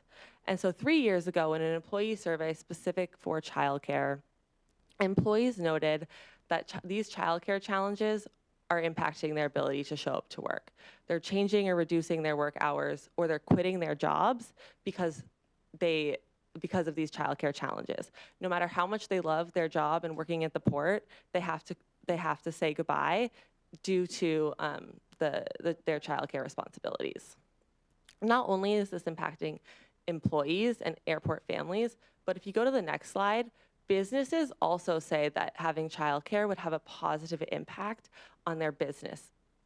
So you see from the graph, retention and the ability to hire kind of come up top when you think about when employees mention having a positive impact, but really across the board, across all of those different metrics, over half of employees are saying it will have at least some type of positive impact on their business. So if we move to the next section, now after learning kind of a lot more about what employees are interested in and what peer airports are doing, we've kind of isolated 3 different models and focused on one to begin with, and are really excited to explore the other ones as well. So I'll let Eric talk through those first. Absolutely. Well, thanks again, Elle, and thanks, commissioners. So when we think about the quote-unquote feasibility of a child care center, there's really 3 definitions of feasibility that we're looking at. One is the feasibility to us, the Port of Seattle. Is this something that we can legally and financially and organizationally make happen? Second, of course, is the feasibility for a child care operator. Is this a business model that would actually work for a child care operator to come in and make happen? And then third is the feasibility for the actual employees. Could we do this in such a way that actually is affordable and accessible for people who work at this airport? So all of these different models are trying to figure out which of these different models meet all of those different feasibilities in different ways. And of course, each of these models has its own pros and cons, right? A model, for example, in column 1 where we are the owner of a space or the leaser of a space, and then we have essentially a tenant come in and operate a child care center on our behalf. That has a lot of benefits. It means that we can have much more control about the location, about how that works, about what the relationship with the operator is. And of course, it has some costs as well. That means that we're much more on the hook for some of those costs. The second column sort of divides the baby there, no pun intended, which is a terrible analogy to use for a child care presentation. Instead, what I will say is that it is a perfect balance of what we're trying to meet here by looking at a little bit less control, but also sharing that responsibility and potentially sharing some of those costs with another partner. And for example, in San Francisco at SFO, they actually have a direct partnership with San Mateo County, the county there near SFO, and using that partnership where the county actually is the one with the concession relationship with the operator, and the airport pays the county to help subsidize the cost of their employees using that child care center. And then third, of course, is just a straight up center-based partnership. You go to an existing child care space, you say, hey, what if we give you a certain amount of money to ensure access and affordable access to people who work at the airport? And that, of course, is sort of the lightest lift in terms of the airport's work, but comes with the least amount of control and potentially also does not add to the overall capacity of child care supply in the region. So these are the 3 models we're looking at, and I want to be really clear. What we will show you over the next couple of slides, we have done the analysis on what the first column looks like. We have not yet done the analysis of what the second 2 columns look like in terms of actual costs. We are going to do that. And so please, when you see the next few slides, please don't see it as a recommendation from us. It is not our recommendation. It is our analysis of the first column, and you will see a very similar analysis by the time we're done of the second 2 columns. So I'll turn things back over to Elle. Exactly. Thanks, Eric. So keeping in mind that the next couple slides I'm going to walk through are that first section and definitely the start of this conversation, we'll go to the next slide. And we've taken that port-led childcare center model and leveraged all of that insight we've been able to gather from airports and the employees and built an operating and a model and a governance structure that provides accessible care specific to the needs of airport employees, in addition to affordable care that works for the employee so that they will actually use the center. And so all of this is not cheap. And so as you can see on the next slide, Actually, Elle, before you go to the next slide, sorry, if you can go back one slide. So a couple of these things, again, this is a working model. We developed this working model to really be able to then do the financial analysis. So this is, again, this is not our recommendation that it has to be this size, that it has to be for these kinds of kids and for these hours, but we had to make some decisions in order to have something tangible to analyze. So this is what we're working off of. Certainly, as we continue the analysis, we will continue to hone this model. I will say really briefly here, since we're on this slide, the importance of location cannot be understated. And I'll give you two really quick examples of that. We went to Pittsburgh, and initially their offices for the airport authority, so the port staff at Pittsburgh, were in the airport. And about half of the people using the child care center at Pittsburgh were the airport authority staff. They moved the airport authority office building 10 minutes away, and half of those people stopped using the child care center. We know it's a really big deal. When people think about their commute, when they think about how far outside of their commute they're willing to go to bring their children towards their workplace, this is a really, really important criteria. So I just wanted to emphasize that as well. Yeah, no, thanks, Eric. That's it's really great context. And I see Commissioner Mohammed's hand there. Commissioner, do you have a question now, or do you want us to wait till the end? Yeah, and maybe you guys can speak to it as you're wrapping up or going through the slides. You spoke a lot about the employees' reaction to this. Can you maybe speak to the employers at the airport that you have talked to at Sea-Tac Airport? I'm thinking Delta, Alaska, Hudson. What are the companies think about this? Absolutely. In general, and what sort of role have they played in other airports that you guys have analyzed? Absolutely. So if you can go back 3 slides, please, you'll see that actually 4 slides. So you'll see here that we do have data about generally what employers are interested in. This is from survey data here at SEA. We also did a focus group with several ADR tenants just a few months ago. It was incredibly valuable to hear directly from them, and we've talked to some of the airlines as well. I will tell you, Commissioner, that at other airports, none of the tenants or the vendors are paying into the child care center in terms of being organizationally a sponsor. And yet, a huge percentage of the people using the child care center are those tenants and other business partners. When we went down to SFO, we had a chance to talk to a United Airlines employee.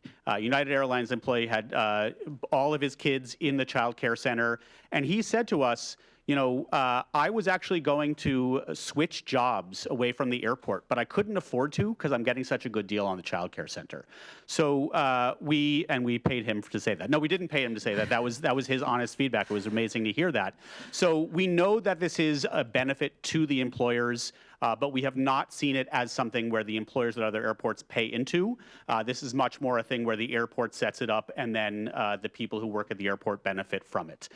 So we have not asked here at SEA for anyone to specifically pay into this. That's not been part of our analysis. We've said, if we did this, would it be of interest to you? And we've heard from businesses large and small that this is absolutely something that would make a huge difference in terms of recruitment and retention, as you can see here on this slide. Thank you. That answers my question. Great. Awesome. Great. Thanks, Eric. And so this slide illustrates kind of the core childcare financial challenge that is across the board, which is it costs more to provide care to children than families are able to afford. And so when you take that the next step and you focus on making a center that's affordable to airport employees, that gap between the cost to provide care and the tuition only increases. So that means that there is a significant investment required to make sure that the care you're giving is accessible and affordable to airport employees so that they're actually using the child care center. I think we've seen at other airports similarly that when it's affordable to people, they'll use it. And so if you go to the next slide, we've outlined a couple different ways you can approach closing that gap. There's the operating aspect and the capital aspect. And for both sides, you can have obviously the airport investing. There's also a multitude of other different sources you can leverage, whether it's a government resource, a philanthropic resource, or working with a potential partner. And so all of these sources can contribute to helping maintain an accessible and affordable child care center and bridging that gap between the tuition and the cost of care. if you go to the next slide, you'll see just how meaningful that impact or that investment will be. And so that's that a little over 800,000 number. And so that's the amount required to, again, make sure you're prioritizing airport families when you're building this center. That investment can come through different layered funding, as we talked about on the last slide, or in-kind rent. So again, just to reemphasize what Elle just said, so that $822,000 is the gap for the child care operator, right? So an operator comes in, they try and operate a child care center. There would be that $822,000 difference from what they could earn from tuition and public subsidies versus what it would cost to operate the child care center. So this is very different than saying, well, if the airport wants this, they would have to write a check for $822,000. That's not what this slide says. This slide says that the operator would have to come to the airport, to philanthropy, to individual donors, to others who could help support this. And one of the things we're going to be doing tomorrow is touring a nonprofit child care center to understand how nonprofit child care centers do bridge that gap from multiple sources, like Elle said. Obviously, the rent is a huge portion of that. We do know that, for example, in Pittsburgh, they do provide the rent free to their child care center. So that is a huge subsidy that the Pittsburgh airport offers. And I will also say that while $822,000 is a lot of money, it does, if you compare it to what SFO pays, which is $1.4 million a year, it actually is sort of around what you would expect in this type of analysis. Great. Thanks for adding that context, Eric.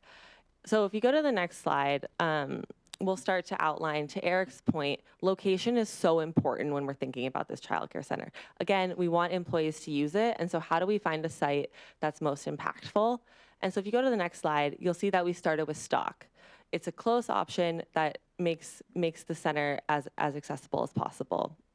And I'll just say really briefly for those of you listening at home, Stock is the name that we colloquially call the office building across the street that the port purchased a few years ago. So that is a multi-tower office building that we own. It is right across the street from the airport, right across International Boulevard. Yeah, thank you. Thank you for that. I could not have explained that better myself. So that comes at a large build-out cost, as you see. And so we're spending a little bit of time the next 2 days, and we'll continue to look at what other site options might be less expensive, while keeping in mind that how important location is to airport employees. Yeah. You may or may not be surprised by $15 million. $15 million is, in my mind, quite a bit of money. The reason that it is that much money is that any regular office space, like the Stock building is across the street, you essentially have to fully retrofit it to be suitable for children. The plumbing alone, to be able to have toddler-size sinks and toddler-size toilets, you really do essentially have to rebuild a significant amount of the infrastructure, which is why that cost goes up there. This is, as I said earlier, this is all in column 1 of the model of the port owns or leases a space and then has a vendor concession tenant operating that space. And like Elle just said, this is a building that we own, so we obviously wanted to analyze that. But tomorrow, we are going to see an existing school space that we're really interested in that potentially could be a lease option for the port in the future, and understanding how much cheaper it would be to lease a space and then to retrofit a space that's already been designed for children. So this $15 million is the high end of what this first column of a port-owned or leased tenant-operated model looks like. Yes, it's really important to keep in mind this is for that one specific model. And so as we go to the next slide, it kind of bounces off what Eric is saying as we talk through next steps. So on the next slide, you'll see that when we think about immediate path forward over the next 2 days, we're really excited to be here with you today and to be sharing all the work that we've done. Over the next 2 days, over these 2 days, we've also been facilitating focus groups with employees to continue kind of testing that model we showed you earlier and making sure that the model that we're working from is really the one that that works for employees. And then finally, to what Eric just said, we're going to visit a site that will help us learn more about how do we, what other sites are out there and could be good options for this one specific model. And so these are very much the immediate next steps. And as we look forward the next step. The larger path forward is looking into those other two models that Eric mentioned. So we're really excited to be able to share what we have with you today and to continue working and building out those two models to share with you later on. And with that, I'll go to the next slide and ask if you have any questions. Who wants to jump in first? Commissioner Hasegawa. Thank you. Well, this makes me very, very happy.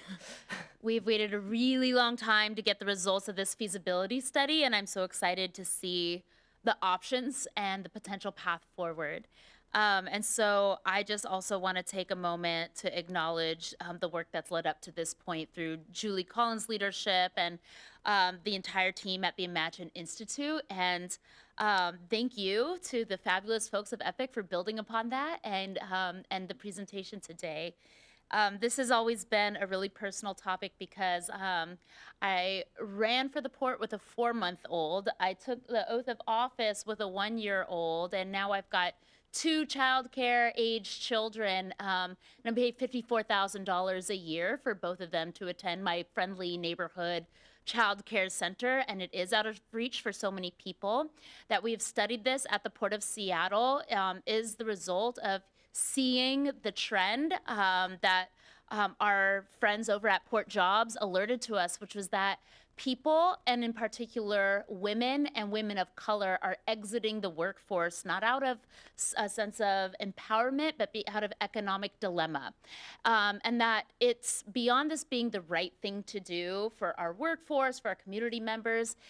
We have the data here in front of us that says that there is an operational need for that. And so thank you for helping us articulate that and for engaging the stakeholders that they too can see the opportunity in this. I wanted to start, can you go to slide 6 for me, please?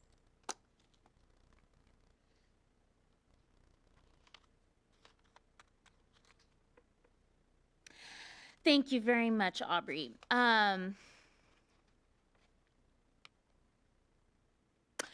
So for some of the options that you took a look at, for like the stock building in particular, there are other potential properties that could be a good use. And I'm wondering, we talked a little bit in committee about the potential for using some of the vacant space around a light rail station, given the data that says that folks will use childcare not just close to where they live or work, but along where they commute. Is that something we've been able to look on per the suggestion of my colleague, Commissioner Mohammed? Yeah, I'll take the first go at that. And yes, absolutely. So one of the things that we're really focusing on in this next tranche of work, like you've heard, we've looked at about 4 or 5 different spaces so far. We're going to continue to look at spaces to really understand what the different options, what are the pros and cons. And so we are looking at spaces that meet one of 2 criteria, or ideally both. One is a 5 to 10 minute drive from the North Employee parking lot, which is where most of the employees end their commute, and or close to a light rail station. Stock, the building we looked at, luckily is both.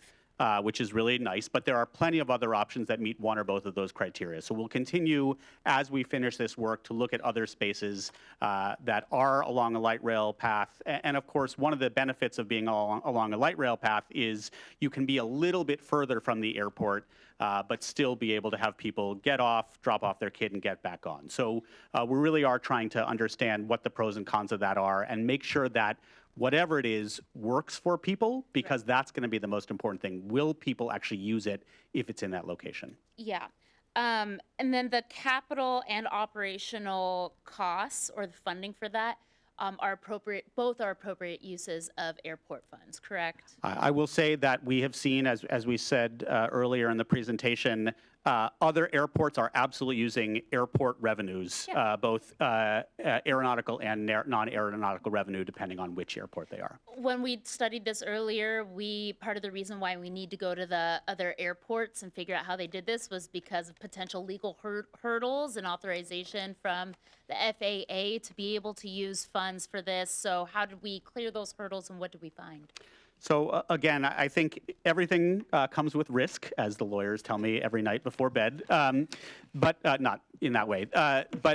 So Sorry, I don't know where that came from.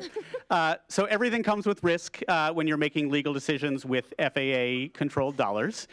And what I think is really important is these airports, we looked at these airports not only to learn what they do, but also because they're setting precedent, right? They're really showing us that they've done this. SFO's done this for 20 years. And they've been able to work successfully doing that using airport revenue. So we really appreciate that. Obviously, we have very specific situation here at SEA with both federal law, but also state law. We would have to, really figure out exactly what we're doing and how we're doing it. But there is precedent that we can look at that other airports have used. Speaking of risk, if you go to slide 19, talking about stock, and obviously it's something that we have to examine for because it's within our portfolio and it makes sense for the geographic reasons that you laid out. But, I, as a mom, don't necessarily want my kids playing around on a playground that used to be a parking lot. So can you tell me about the NEPA, SEPA analyses that would have to go hand in hand with that and other potential challenges? Yeah, absolutely. So one of our first stops in this entire process was go to the state agency, the Department of Children, Youth, and Families. They are the regulatory and licensing agency for child care centers in Washington State. And we wanted to engage them early because it was really important for us not to go down a path where all of a sudden we were like, here's our great recommendation. The state says, that's totally illegal. You can't do that. So they actually came with us to our first set of site visits, gave us advice and counsel on which sites could or could not work. I will tell you that from a regulatory licensing perspective, they have no concerns about having an airport child care center near the airport. There's no state law or state issues in terms of the licensing to have a child care center there. Obviously, we do the analysis in all of the different ways as we're looking at spaces to make sure that it's safe and healthy and all the other things. And it's wonderful to have playgrounds. I think there's also tremendous benefit to having access to green space. And one of my favorite Green Jobs projects that we gave a grant to was actually converting a former parking lot into a green space. So I wonder if there's a green development opportunity there. Absolutely. Can we please go to slide 16?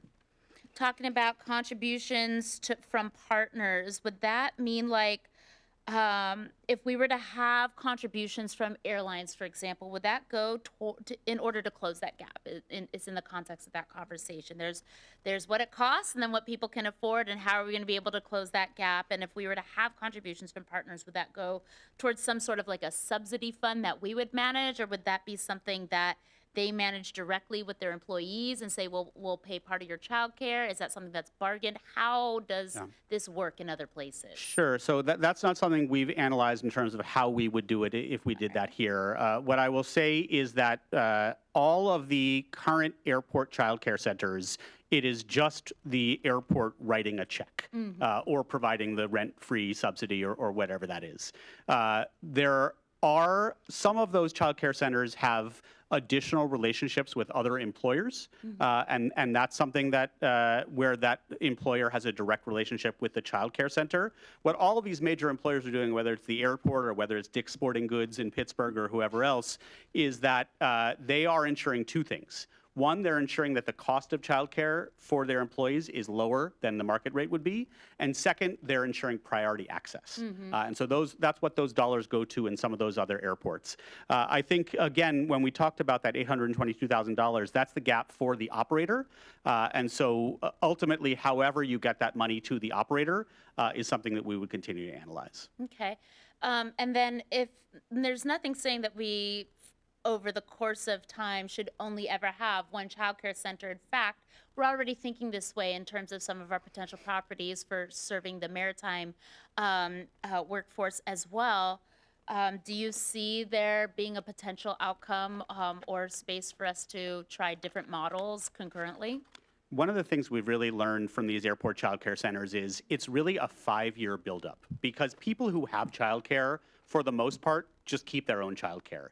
It's the people who have new child care needs, maybe an adopted baby, a newborn baby, that they are looking for a child care space that would take advantage of an airport child care center. So you start with those babies grow up into toddlers and preschoolers, and then you backfill. And so within that 5-year period, then you have your full child care center.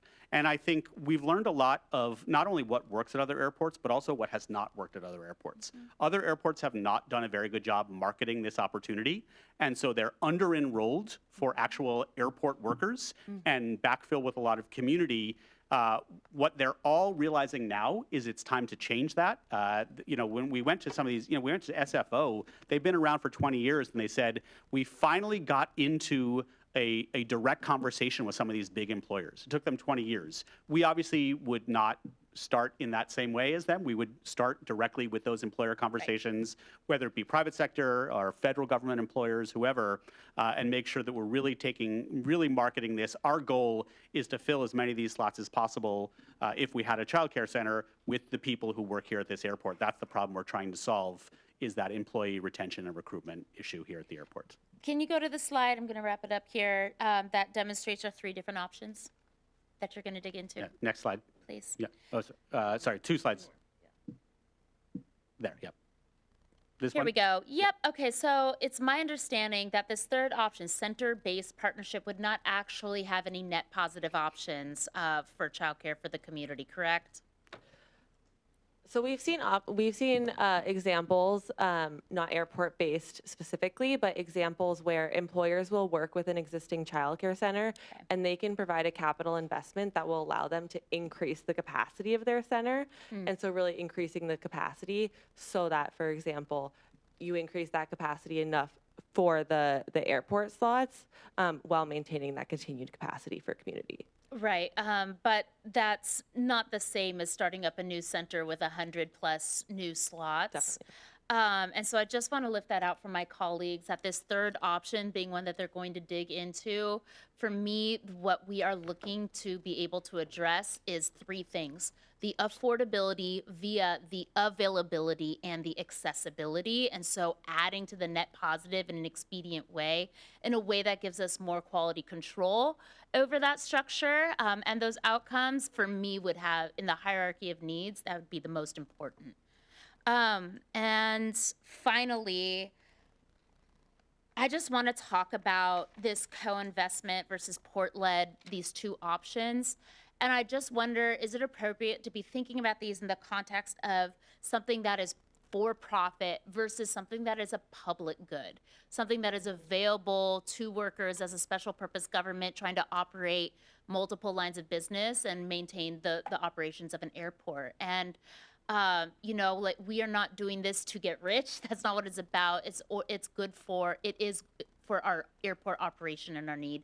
And that's the return: keeping people employed, keeping them to work on time every single day for the long term. And so the co-investment model, I think there's pros and cons, and I look forward to digging a little deeper into that. But I am really excited about all the amazing progress towards being able to stand up a brick and mortar operation.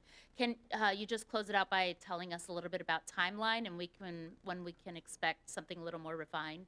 Absolutely. So our goal is to finish the rest of this analysis by September, and then we're happy to work with the commission and the executive director to figure out when the appropriate time is to come back, both to committee and to commission, and give our final report on potential recommendations. Our goal with the final report is not only to say we think this is the best path, but also really provide a very specific set of proposed next steps. If this is the right recommendation that the organization wants to take forward, here's how we get there from here.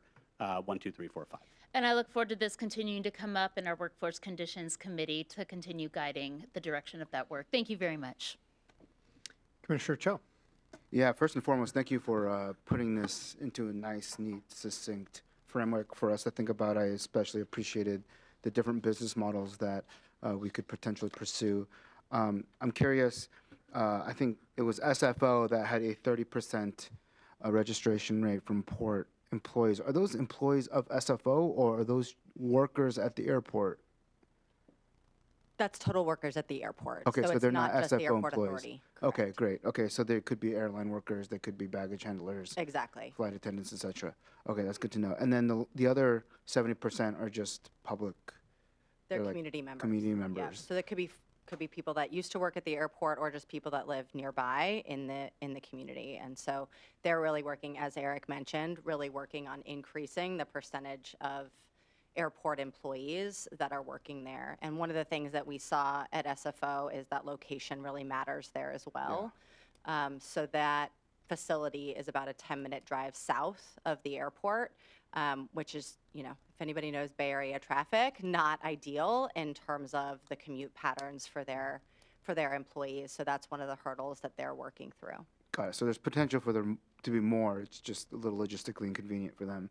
Yep. And so I'm curious, if this were a facility offered to just port employees, or let me ask you it this way: are there airports out there, based on your research, that are full with just airport employees, or has it always been this hybrid of employee, children, and public?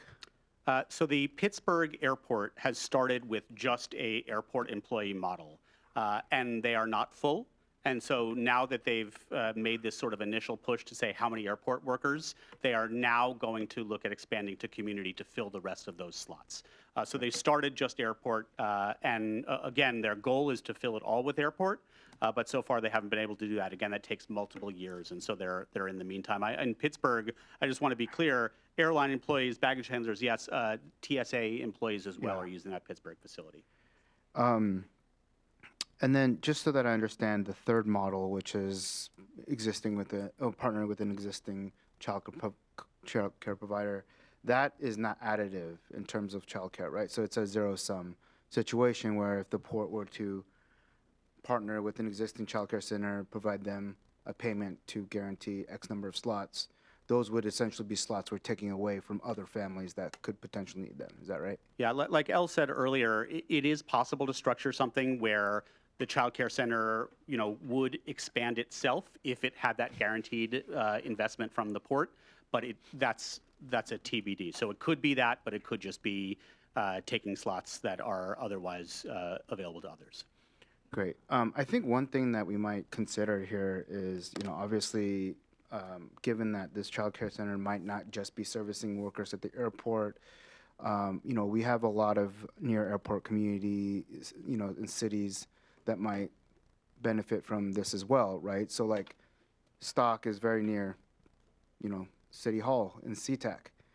Is the city of Sea-Tac willing to work with us on a co-investment model that allows city of Sea-Tac employees to utilize this, right? And so what I'm getting at here is there a flywheel effect here that we can create that allows us to leverage some other, regional governments and their childcare needs so that we can all work together on this. I'm not against having a certain percentage for airport employees and having everyone else be the general public. I think that's additive and productive as well, but to the extent that we can provide this service to public service employees who need it beyond just port employees, I think that would be great. So yeah, that will definitely be part of our analysis for the second model. Great, thank you. Commissioner Mohammed or Commissioner Fellman, any questions or comments?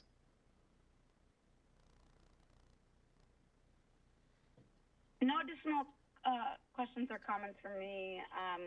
I did receive this briefing in the Workers' Conditions Committee, and just want to thank Eric and EPIC for the work that's gone into this, and all staff who've pushed this forward, and Commissioner Hasagawa especially, thank you for your leadership in moving this forward. Commissioner Fellman? Yeah, I appreciate all that information. Very interesting. I was just a little surprised at the fact, the lack of the tenant contribution through the other models. And do you have any explanation for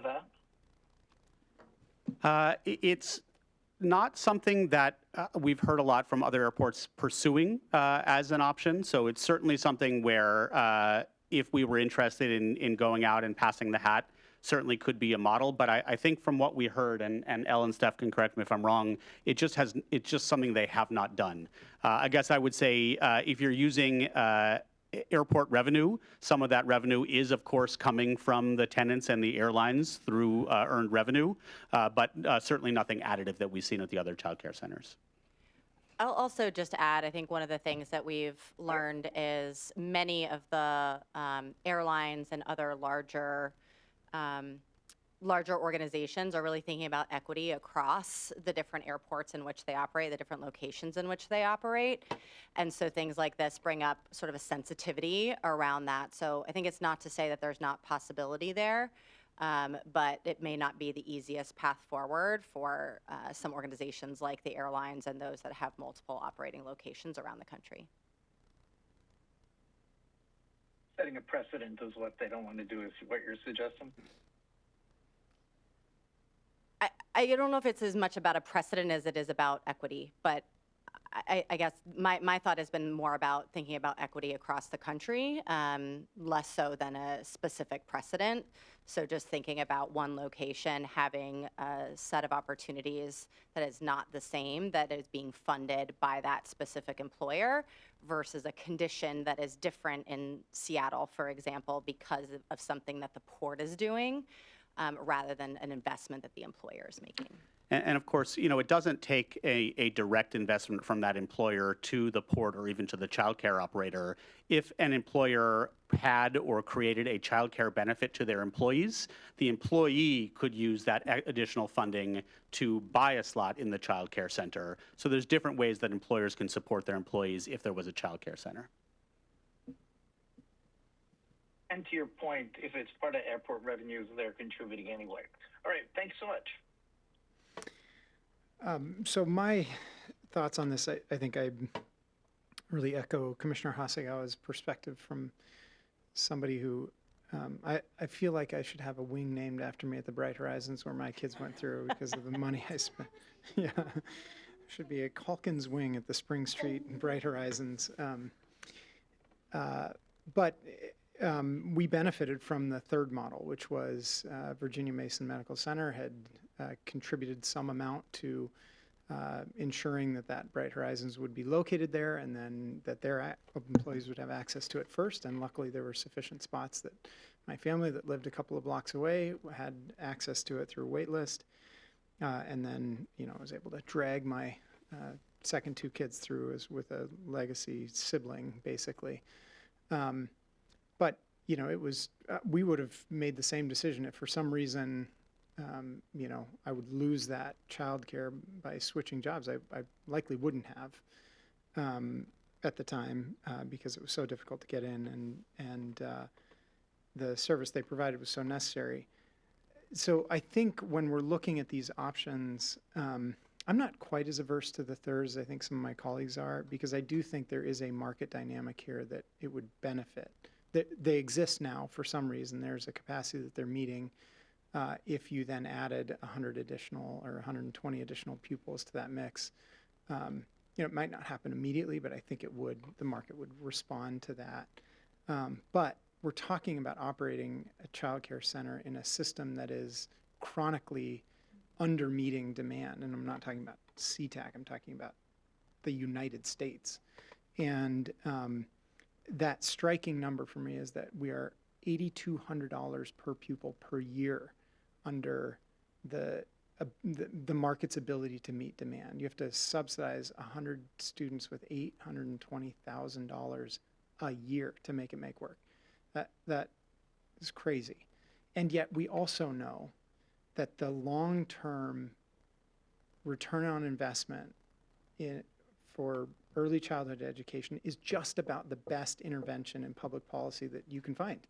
And so it's crazy that, you know, systemically we are not investing in our 1s and 2s and 3-year-olds to ensure that when they turn 18, 19, 20, they're productive, literate, happy, well-adjusted citizens.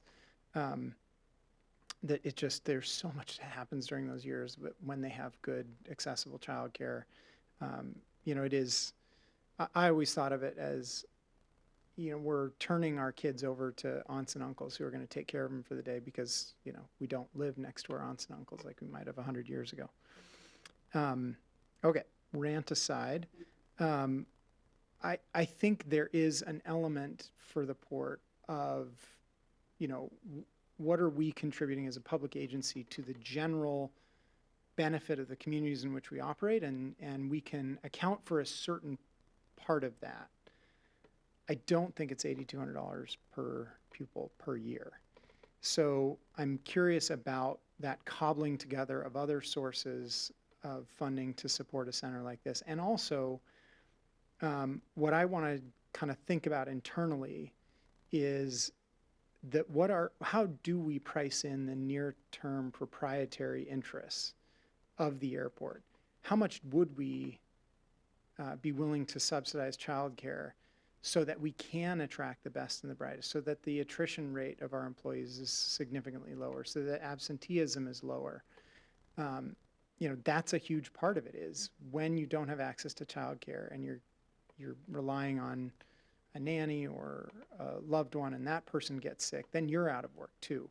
And so we could at least estimate the quantitative costs that our employees are incurring, and therefore our employers and us as an institution, and begin to knock down at least some of that $8,200 and be able to justify, for operational reasons, how much are we in fact losing each year, and would that, roughly $1 million contribution reduce those losses that are somewhat hidden. And so as we continue this, I think that's going to be an important part of it. And I do think, if that is our goal, is to reduce that 820,000 to as close to zero as possible by proprietary interests, outside grants, and other sources of funds. And I really like Sam's idea of seeking other major employers in the area to say, is this something you would be interested in contributing to in some meaningful way, whether it's a municipality or other significant employers. I think I'm really impressed with the work we've done to get this far, and just would say continue this work so that we have a concrete proposal in the future for us to vote on, that we can with a straight face say this is worth the money and resources we're going to put into it, and that our key partners, airlines, tenants, and others would say, absolutely, that's a great use of port resources. Thanks so much. Thank you. No vote on this one, just a good on ya. And we're going to move on to our next item. Clerk Hart, please read the next item into the record, and then I think Executive Director Metric, you're going to introduce this one too. Thank you. This is Agenda Item 11B, Sustainable Airport Master Plan Near-Term Projects Environmental Review, SEPA Draft Environmental Impact Statement, and Public Comment Period Briefing. Commissioners, our region continues to grow, and SEA's continuing demand shows how important the airport is to support travel, economic growth, and job opportunities. Today, we're here to update you on an important milestone in the Sustainable Airport Master Plan process. The draft environmental impact statement for the near-term projects under the State Environmental Policy Act is now open for public comment, which marks the beginning of a more visible and community-focused phase of the work. This is separate from the federal NEPA process, which was completed last year. As a reminder, the information presented today looks at the near-term projects and the required analysis of their impact against applicable standards compared to not building the projects. The master plan identifies near-term investments needed to improve capacity, efficiency, and operational resiliency, including terminal, airfield, and roadway improvements. Over the next 2 months, our primary focus will be public engagement. We expect significant interest and feedback, and we're committed to a broad and accessible outreach process. The public comment period will remain open for 60 days, which is double the state requirements for a environmental review. And will include in-person community meetings, virtual meetings, multilingual materials, and outreach designed to ensure broad participation across the region. As we review this work, I want to underscore the value of SEA Airport to the entire region. Just last week, the Washington Aviation System Plan, produced by Washington's Department of Transportation, was updated to reflect that Washington State's unconstrained demand forecast reaches 107 million annual passengers by 2050, even with the planned improvements at SEA and Painfield and Everett, including those you are being briefed on today. And those airports only serve approximately 67 million annual passengers. The objective of our planning master planning process is to do what we can to prepare for the future. And I want to commend the team for everything they've done to advance this work and bring it before you today. So with that, I'm going to turn it over to Wendy Ryder, Managing Director of Aviation at SEA. Environmental Programs Group, Claire, I see is Claire there too. You're listed on here, Claire. And then Sarah Potter, Executive Vice President, Landrum and Brown. And Steve Reibold, which you're not, oh, there you are, Steve, on the list, the Environmental Program Manager to provide the brief. So with that, I'm going to turn over to Wendy to do that. Thank you. Good afternoon, Commissioners, Executive Director Metric. Again, Wendy Ryder, Aviation Managing Director. Just a few things that I wanted to point out. First of all, I want to echo Executive Director Metric's comments about the importance of SEA's role in the region. The state demand forecast updated just last week continues to project significant regional growth in air travel.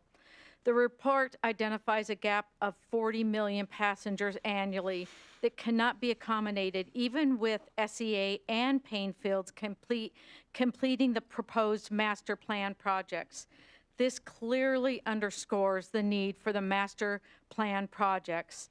These projects are essential for positioning SEA to meet the demand we know is coming while making the most effective use of our constrained footprint. Without these investments, we risk limiting the region's economic competitiveness and further eroding the level of service travelers experience. I want to recognize again the work of the entire SAMP team and the draft EIS being presented to you today. We encourage community members across the region to review this document, ask the necessary questions to understand the analysis and the applicable standards, and to submit comments before the end of the 60-day comment period. But most importantly, I'd like the team to go ahead and go through the process. Thank you very much. Thank you, Wendy. Good afternoon, Commissioners and Executive Director Metric. My name is Steve Reibold, Senior Environmental Program Manager with the Port and the Project Manager for the Sustainable Airport Master Plan Near-Term Projects Environment Reviews. Today, I'm here to brief you on the results of the State Environmental Policy Act, or SEPA, Draft Environmental Impact Statement, or Draft EIS. I'll start with a brief overview of the near-term projects, or NTPs. Next slide, please. Review what was done under the National Environmental Policy Act Environmental Assessment, or NEPA-EA. With me today is Sarah Potter, Executive Vice President of Landrum & Brown. Sarah is the project manager of our consultant team. She and I will discuss the results of the SEPA draft EIS and next steps. I'll then turn it over to Claire Gallagher, who will brief you on the current and upcoming outreach and engagement. Next slide. This slide visually shows the 31 proposed near-term projects. The purpose of the near-term projects is to address future passenger and cargo growth, ensure airfield infrastructure meets FAA airport design standards, enhances the efficiency of the overall taxiway layout on the airfield, and meets projected fuel storage demand, including Sustainable Aviation Fuels initiative at the port.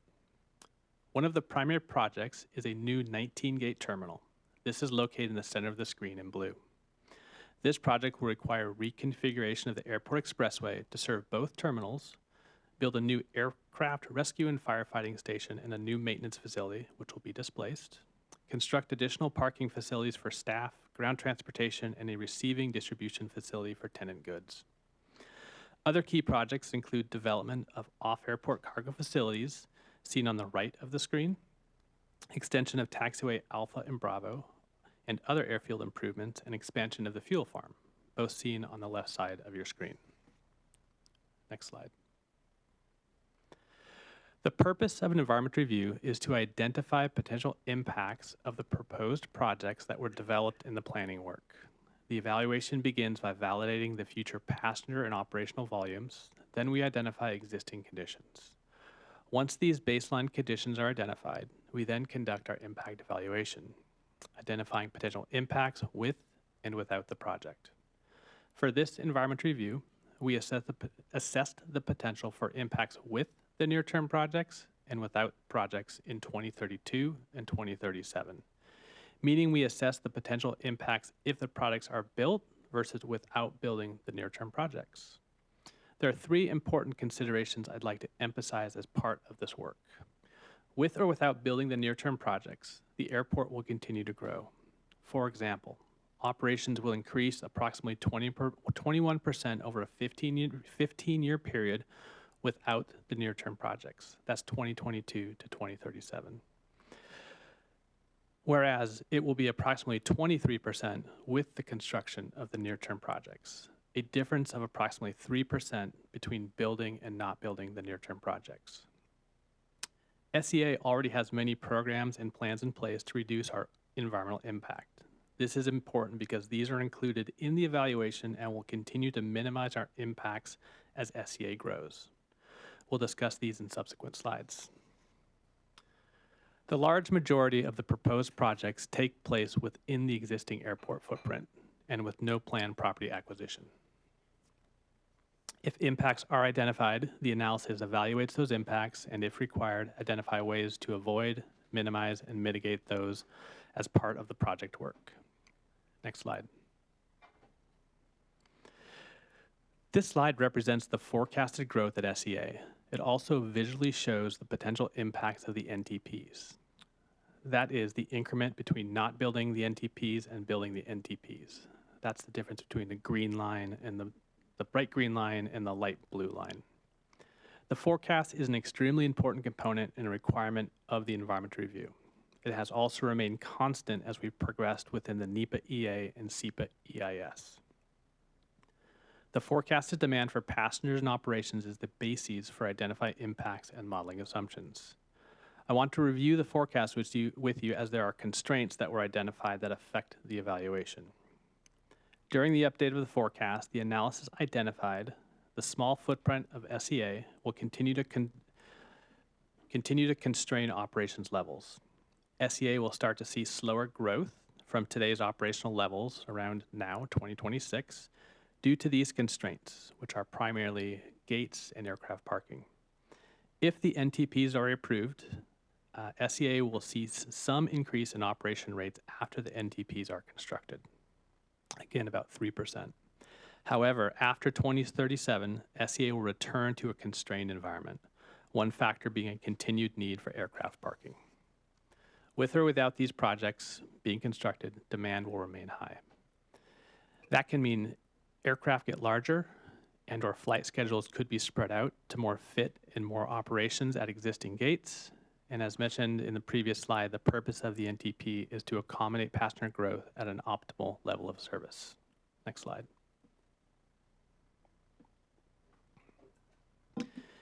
The NTPs were evaluated under SEPA to identify potential impacts under a variety of regulatory thresholds related to the near-term projects. It's important to note that the port also has many voluntary policies and programs in place in addition to past required mitigation that were taken into consideration during the evaluation.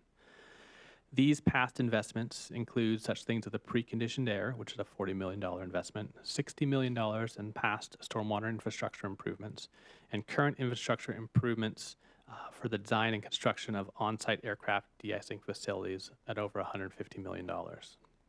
Next slide. This slide reviews the responsibilities under NEPA and SEPA. For NEPA, the FAA, or the Federal Aviation Administration, was the lead agency and decision maker. The port supported the drafting of the environmental assessment. For SEPA, the port is the lead agency and Sarah Cox is the SEPA responsible official. The port has undertaken an environmental impact statement. Next slide. I want to review the findings of the NEPA EA. This is important because much of the analyses and data was used for NEPA from the NEPA EA that was used within the SEPA EIS. The NEPA EA evaluated 16 resource categories. Only one resource category identified significant impacts that could be mitigated, and that was surface transportation. All of the resource categories identified no impacts or impacts that were less than significant. I'll now review the FAA's finding of no significant impact and record of decision. Next slide. Bless you. The Federal Aviation Administration's finding of no significant impact, or FONSI, and record of decision, or ROD, for the NEPA EA identifies mitigation and minimization measures for many of the resource categories that will reduce impacts of the near-term projects. Surface transportation was the only environmental category identified as having potential significant impacts that will be mitigated. I'll discuss surface transportation in the next slide. Other minimization measures include for historical, architectural, archaeological, and cultural resources, an inadvertent discovery plan for specific near-term projects, for biological resources, minimizing construction during bird nesting, for water resources, reporting stormwater information to the FAA and the National Marine Fisheries Service, and for hazardous materials, pollution prevention, and solid waste, plans in place if hazardous materials are encountered during construction. All mitigation and minimization measures identified in the NEPA EA are being carried forward in the SEPA EIS. Next slide. The SEPA draft EIS carried forward the mitigation that was identified in the NEPA EA. The port will mitigate impacts related to surface transportation. For surface transportation, the NEPA analyses evaluated 114 intersections in and around the airport. Impacts were broken down into 4 categories. Category 1, these are intersections where constructing the near-term projects created a deficient level of service and did not meet local or state requirements. Category 2, these are intersections that where there are failing mobility standards with and without constructing the near-term projects. The analyses showed that constructing the near-term projects would further degrade the level of service at these intersections. These 2 categories will be mitigated. Categories 3 and 4 were intersections that either had no impact or improved level of service. Throughout the analysis, the port worked with transportation staff at the Washington State Department of Transportation and the cities of Burien, Des Moines, Sea-Tac, and Tukwila to consult on assumptions made within the analyses and also shared any proposed mitigation within their jurisdiction. The analysis identified 26 intersections that would be required. This mitigation is approximately $40 million in improvements. All mitigation will be required upon the first trip-generating project moving forward. This would likely be the North Airport Expressway reconfiguration. Next slide.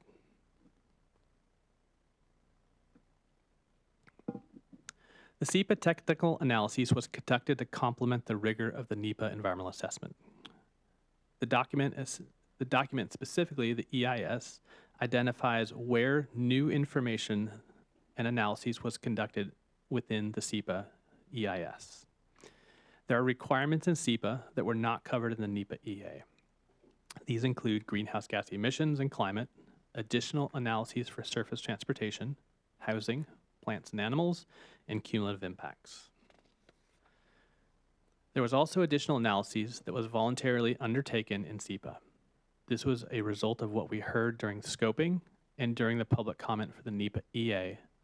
Additional analyses include additional air quality modeling, human health risk assessment related to toxic air pollutants, review of particulate matter, review of human health and noise, and environmental justice. Next slide. The results of the draft SEPA EIS were similar to the findings of the NEPA EA. Mitigation was identified for surface transportation. This and all of the minimizations measures, as previously identified, are being carried forward into the SEPA EIS. One of the reasons why limited impacts were identified are a result of past and current environmental practices at SEA. As I mentioned previously, the port and SEA have many policies and programs in place that minimize environmental impacts. These measures, many of which have been implemented at the guidance of the Commission, include preconditioned air, electric ground support equipment, stormwater best management practices, sustainable design and construction, and the most recently, land stewardship plan. The port and SEA will continue to implement these practices based on existing policies and directives. Next slide. This slide represents the 16 elements of the environment that were evaluated under the State Environmental Policy Act. There was only one area where mitigation was identified, and again, that is surface transportation. Other areas similar to NEPA identified areas where impacts increased, but were limited and below significance thresholds. I will now turn it over to Sarah Potter to discuss the specific analyses and what was conducted under SEPA. Thanks, Steve, and good afternoon, everyone. All right, the SEPA and EIS evaluated 15 separate environmental topics, which are called elements of the environment. Most of these overlap with the NEPA resource categories, but are called something slightly different. For example, plants and animals in SEPA is biological resources in NEPA. I want to reiterate what Steve previously mentioned. For each element of the environment, the EIS compares the impacts of building the near-term projects to the impacts of not building the near-term projects, and identifies whether the incremental impacts may exceed significant thresholds. The SEPA EIS also identifies steps that can be taken to reduce, eliminate, or offset any of the impacts of the NTPs. As Steve mentioned, this slide shows the elements by level of impact, similar to the NEPA slide. As with NEPA, only surface transportation had a significant impact that required mitigation. The next slides that I'm going to talk through highlight some of the additional analysis completed during the SEPA EIS. Next slide, please. As Steve previously mentioned, the SEPA EIS conducted additional air quality analysis beyond what is required for SEPA or NEPA based on feedback received during scoping and the NEPA process. This included conducting dispersion modeling to understand where aircraft and airport-related pollutants may occur at locations around SEA and at what levels. In NEPA, an emissions inventory was prepared which calculated the amount of pollution released. Dispersion modeling combines the data from the emissions inventory, weather patterns, and local terrain to estimate the concentration of pollutants at locations or receptors. The air dispersion analysis was performed following FAA, U.S. Environmental Protection Agency, and Washington Department of Ecology modeling guidelines. The analysis found temporary construction-related emission increases during the build-out period and small, long-term increases in operational emissions, which is consistent with the NEPA EA. The SEPA EIS concluded the incremental increase in the emissions associated with the near-term projects would not exceed health-based air quality standards. Next slide, please. During scoping and the NEPA process, the port also heard community concerns about human health risks. In response to these concerns, the port included a human health risk assessment for toxic air pollutants in the SEPA EIS. Analysis showed elevated emissions would occur during construction, mainly near the second terminal, which on the map you can see is the darker green area. It's important to note in that dark green area there are no residential areas. The analysis showed that pollutant levels at off-airport locations would still meet national health-based air quality standards and that emissions associated with the near-term projects would not increase cancer or other health risks above levels of concern. Next slide, please. When it comes to minimizing air quality impacts, existing practices at SEA already reduce construction and operational impacts and contribute to the relatively limited environmental effects that were identified in the SEPA EIS. This slide highlights some of these practices currently in place at SEA, and I will say, based on my experience working at airports across the U.S., SEA is one of the most proactive airports when it comes to minimizing impacts to their local communities. Next slide, please. As part of the SEPA EIS, the port also reviewed completed studies on the potential effects of ultrafine particulates, UFPs, associated with airport operations. UFPs are extremely small particles that are part of a larger category of fine particulate matter, known as PM 2.5, that has health-based standards regulated by the Clean Air Act. The existing studies confirmed the presence of UFPs near airports. However, the literature review did not identify definitive causal evidence linking aviation-related UFP exposure that is separate from the health effects already associated with PM 2.5 impacts. Further population scale, multi-year epidemiological studies beyond the scope of this project-level SEPA analysis are needed to better understand if UFPs independently affect human health. And this is consistent with the U.S. Environmental Protection Agency's decision not to independently regulate UFPs at this time. Next slide, please. The climate analysis in the SEPA EIS adhered to Commission Resolution number 3650. The analysis included assessing risk to facilities and calculating GHG emissions. The results showed that implementing the near-term projects would slightly increase GHG emissions compared to the no action or not building the NTPs. And there are no large-scaled risks to the port facilities. These emission increases are minor in the context of regional emissions, and SEA sustainability initiatives would help reduce impacts. It's important to note that most GHG emissions are a result of Scope 3 sources, which are caused by operations and are not in the control of the port, although the port does work with airlines to reduce impacts. Next slide, please. Climate reduction measures are the same as those discussed for air quality, which the port already implements. Next slide. The SEPA EIS did not conduct additional noise analysis beyond what was conducted in the NEPA EA.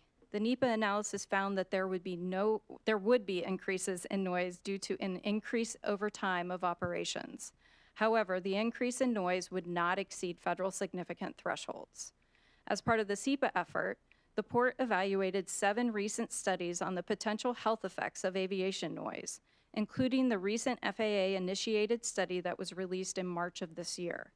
Those studies found that aircraft noise exposure at some levels can have impacts on annoyance and sleep disturbance. The study suggests that aircraft noise exposure has marginal potential effects on hypertension and does not affect the incidence of cardiovascular disease. Ultimately, there are a lack of aviation-focused studies necessary to understand the health effects of aviation noise. Next slide, please. Factors that help manage noise impacts from the airport during construction and operation are currently in place at the airport and would continue into the future. These include those practices shown on the slide where contractors would be required to adhere to the ports, the state of Washington, and the city of Sea-Tac's best management practices requirements. During operation, the port also has several long-standing programs in place that will continue into the future, including the ongoing Part 150 study, which is examining ways to mitigate noise. Next slide, please. While the final NEPA EA removed the environmental justice analysis, the port included environmental justice analysis in the SEPA EIS. The port built upon the analysis that was included in the draft NEPA EA using data from the Washington Department of Health's Environmental Health Disparities Map and the Port's Equity Index. The analysis screened if construction and operation of the SAMP near-term projects could affect one or more of the 19 factors from the Washington Department of Health and 30 indicators from the Port Equity Index. It's important to note that environmental considerations are only a component of the overall Port Equity Index. It also includes accessibility, livability, and the economy. The SEPA evaluation found that the near-term projects would increase air emissions, traffic congestion and noise, decrease tree canopy, and increase economic activity. However, none of these effects would cause significant impacts to vulnerable or overburdened populations. The near-term projects would support long-term economic growth in the region with beneficial effects on unemployment and jobs, 2 of the indicators in the Port's Equity Index. Next slide, please. There are many measures that have been identified and will continue to be implemented to mitigate and reduce impacts to environmental justice communities, including air quality, surface transportation, socioeconomics, and noise. Next slide.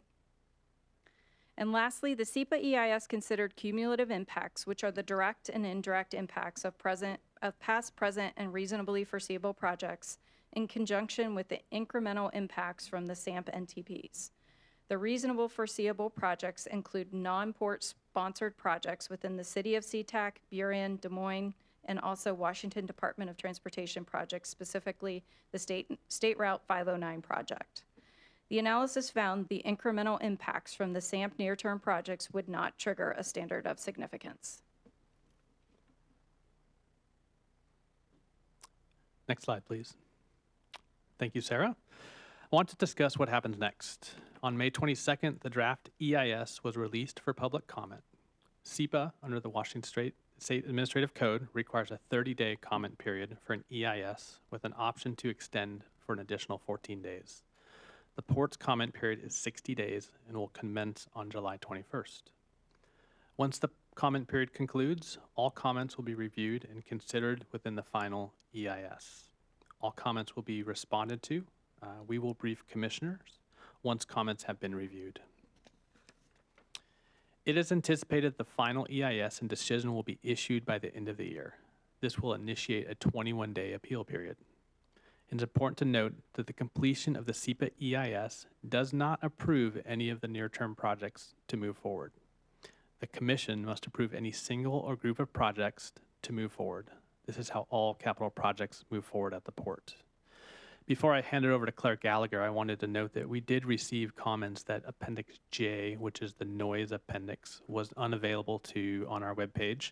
I did receive a comment over the weekend from one individual or group and responded back to them immediately, providing them with another link through the Department of Ecology that has our documentation, and it is now back up as of 7 a.m. this morning. And that was the only single email we received. So I'll now turn it over to Claire to provide an overview of our outreach and engagement programs.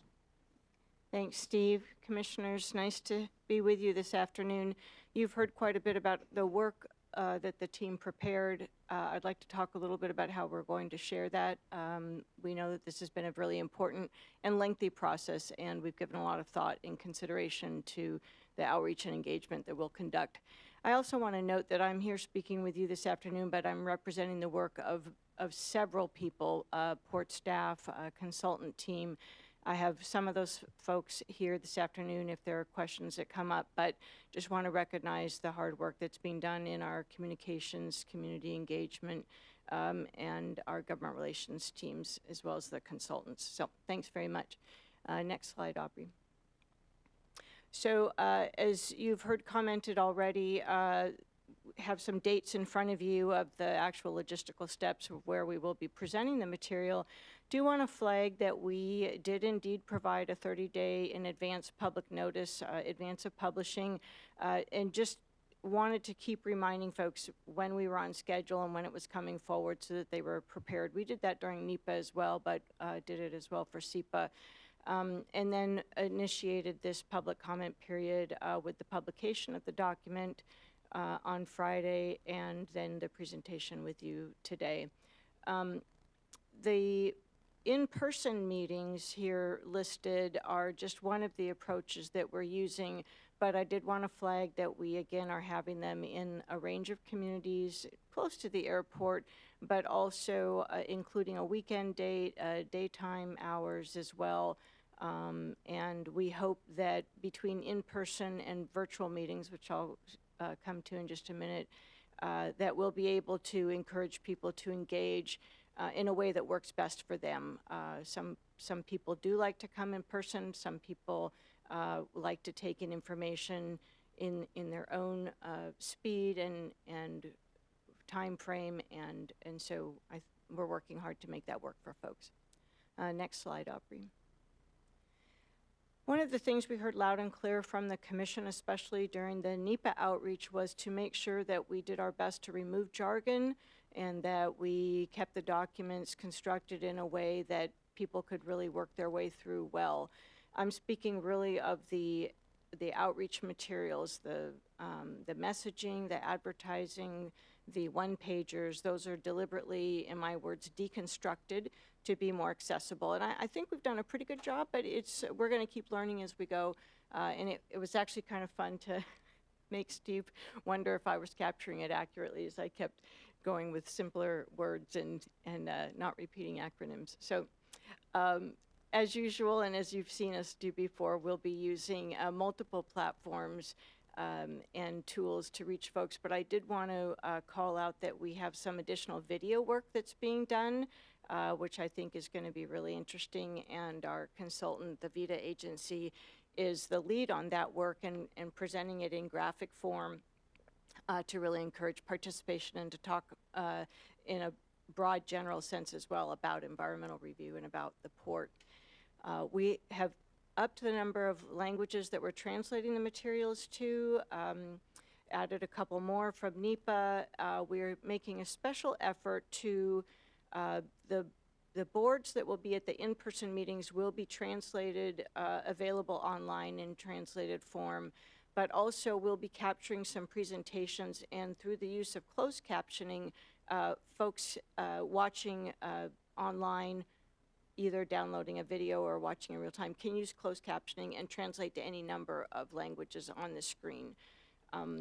So we have some amount of materials that we use as handouts that are already pre-printed, and we are using a postcard format again to reach over 100,000 households around in the general airport area, and that's in the 8 languages that we're using. So that's to drive attention and participation to the community meetings coming in June. We're doing the type of outreach that we hope is valuable and that we'll continue to learn from and expand more in SEPA than we did in NEPA. We have many levels of community meetings set up. We're advertising in cultural media. We have a range of going to city councils and regional transportation boards, but also smaller groups that request perhaps a presentation to them, but also using community-based organizing and liaison participants to lead that engagement and broaden our ability to go where people are, to groups that maybe the port doesn't have as much of a relationship with yet. And so we're looking to build on that. One of the advantages we do have, however, is the number of grant recipients from the South King and Port Communities Funds over the last few years, and we are touching base with those grant recipients and making sure to connect with them, partly to just let them know about the meetings, the opportunity to comment, but also to share and provide more information and really explain more about the master plan. Aubrey, next slide, please. So as I mentioned and showed you the dates, the in-person meetings are in mid-June. That's halfway through the 60-day comment period. We'll be offering virtual meetings following the in-person meetings, and those will be in a webinar format where we'll have a live presentation. As I noted, the closed captioning will allow for translation on the screen for the viewer, and we will take questions and provide answers in real time through live chat. I think I've talked a little bit about the media, but we, with our release and publication of the document, started that on Thursday and Friday last week. It'll be in several of our existing port newsletters, but really pushing hard to expand the notice and visibility to various populations. And we do have the SAMP-specific website, and of course, from our port website, it drives people to the SEPA website. I just want to note that, again, both in-person and virtual is both for convenience, but also to expand the learning and the translation that's available for the population, the interested folks during SEPA. So we hope that we're on the right track. We've done a lot of planning. We have people that have really leaned in and engaged. We are looking to broaden also our exposure with airport employees, which is a group that we didn't get to as much under NEPA, but we think that that's beyond, obviously, port employees, people here at the airport, that we want to make sure they understand what we're doing, what we're looking at, and what it means for them. So I will stop there. Aubrey, I think the next slide, I'm going to turn it back to Steve. Thank you. Thank you, Claire. The release of the draft EIS is a major milestone for the port and SEA. Over the next 60 days, we will listen and hear from the public to really understand how it helps us make our decision as we work through to the final environmental impact statement. Some key takeaways: we did conduct substantial new analyses for air, noise, specifically human health and environmental justice, and we heard this because of loud and clear from the community based on scoping and comments from the NEPA EA. No new significant impacts were identified as a result of the draft EIS, and we published last Friday and initiated the 60-day public comment period. So with that, happy to answer any questions. All All right, commissioners, who would like to ask any questions or make comments? Commissioner Fellman? Thank you, and I fully acknowledge the tremendous amount of work that you guys have put into this. I just wanted to quickly address a couple of comments we received from the public. You know, I am very keenly sensitive to comment periods and making sure that there's adequate time for comment, and the commission has been very deliberate in our thinking about the comment period. The decision for 60 days was, we thought, avoiding summertime and making it more, while being short, we were still trying to be considerate when public had the opportunity to comment. Having heard this additional comments, and we have about 15% more information due to the good work the staff have done, we're taking it under advisement. We haven't made a decision as an organization yet, but I just want to make sure you guys know we've heard you, and this would take the comment period from mid-July to mid-August. So, you know, it's pluses and minuses there. And I also, just in terms of the Sea-Tac Park question, we are waiting for the city of Sea-Tac to respond to our original conversation. So we are very much keenly aware of there's a June grant deadline that we are hoping to meet. And so I appreciate folks also tracking that. But other than that, thank you for all the work. We hope that people will engage in the various public comment opportunities the port is providing, and I can sympathize how large a document it is to synthesize. Thanks again. Thank you, Commissioner. Any other commissioners? Commissioner Cho? Yeah, I also want to acknowledge the sentiment of constituents around having more time to respond. But I think it's important to note that, we really are only obligated to do 30 days from what I understand. And there was a very deliberate decision to double that to 60 days, given and knowing that folks will want more time. And so I hope the public would at least appreciate the fact that we are already going beyond what is required of us. I also want to acknowledge that despite what a report might say, that we understand that these projects and the growth of the airport does impact the community, right? We are not, that fact is not lost upon us, right? And despite the finding of no major impacts, the port is fully committed to continuing the work that we are already doing in terms of environmental mitigation, planting trees to grow the tree canopy, and really investing in our communities. So I really hope the people paying attention to this process is not led to believe that this is it, that this is the be-all, end-all. The reality is that the port will be going beyond whatever conclusions were in the report to make sure that we mitigate any and all environmental impacts within our power. And so I would hope and I would ask that that we are judged by the body of our the entirety of our work outside of just the SAMP, right? Because we do good work even now, and we have plans to do even more work beyond, whether it's the SAMP or not, quite frankly, right? In a hypothetical world where SAMP doesn't move forward, we would still be investing in the community to do all the great work to mitigate the impacts of aviation in the community, right? And so I think that's worth pointing out, and really just giving a shout out to all our team, our entire team, when it comes to the work we do on the aviation side. This is not going to be an easy process. It's going to be a long process. I know there's a lot of work ahead of you for you and the rest of the team in terms of getting back to those who comment on the SEPA, and I know that's a huge lift. So I want to thank you in advance for all the work that you're doing. But it's also important to acknowledge that we had a lot of community members today who voiced their concerns, and we hear you. Thank you, Commissioner. I just wanted to emphasize that the environment review looks at ways to avoid, minimize, and mitigate impacts. We will continue to really look for ways outside of environment reviews to reduce our impacts, and that's a huge part of what we do on our team. So thank you. Commissioner Hasegawa?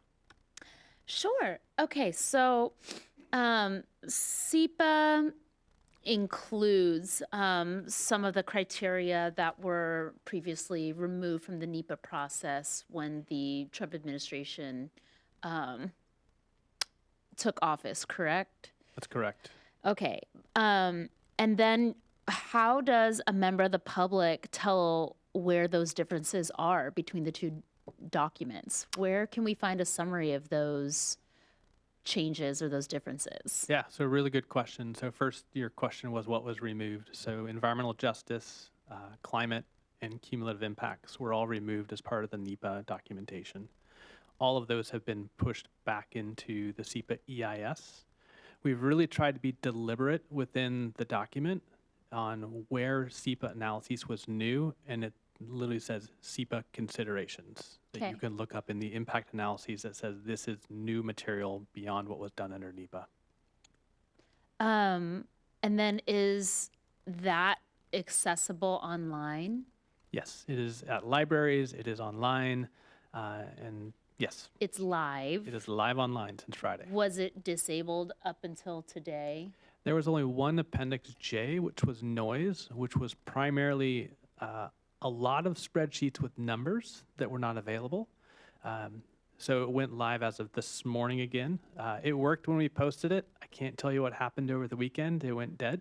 So there were 3 days over the holiday weekend where it was not live. I would say about a 24-hour period. So I worked over the weekend just checking comments because I'm interested in them, and we corrected it as soon as we possibly could. Okay. And then is that document translated into multiple languages? It is not. So Claire, do you want to speak to what will be translated? Yeah, the translation is largely for the documents to help move people to either the in-person meetings or the virtual meetings where translation will be available. But also, if there's a request for parts of the submittal to be worked through with translated resources, we're happy to consider that. Of the several hundred pages, it's hard to say that we would translate all of it in all the languages. That's not where we see the need. We see the need for people to dive into the section that they're interested in and have a better understanding of it. So, but we're always open to working with the requests that we receive. The work that we did with external relations and, building out their community engagement and communications budget was specifically leading up to this moment. You talked about what some of the engagement looks like. Right. Will people be able to come and ask their questions or dive into detail about their specific area of interest? Yes. Will there be translators available there? Yep. Are we thinking about taking, into account where we're finding the most public interest and then doing a synopsis sheet and then having that translated? I mean, as we continue to think about accessibility, how are we continuing to improve? Right, really good points, Commissioner. Thank you. We certainly use both in-person, I was going to say real people translators, but we also have the language line, which offers many, many more language options, but those are available certainly at the in-person meetings, and then, as I said, there's on-screen translation for the virtual meetings. We would really love to know how to make the documents and the materials more accessible so that it's useful. So yes, we are happy to have that dialogue. We are using community liaisons to really facilitate that exchange with community members and with the staff. And we also, I think, would like to give some thought to the question you had for Steve, which is, where are the differences in these materials called out? Should we try and elevate that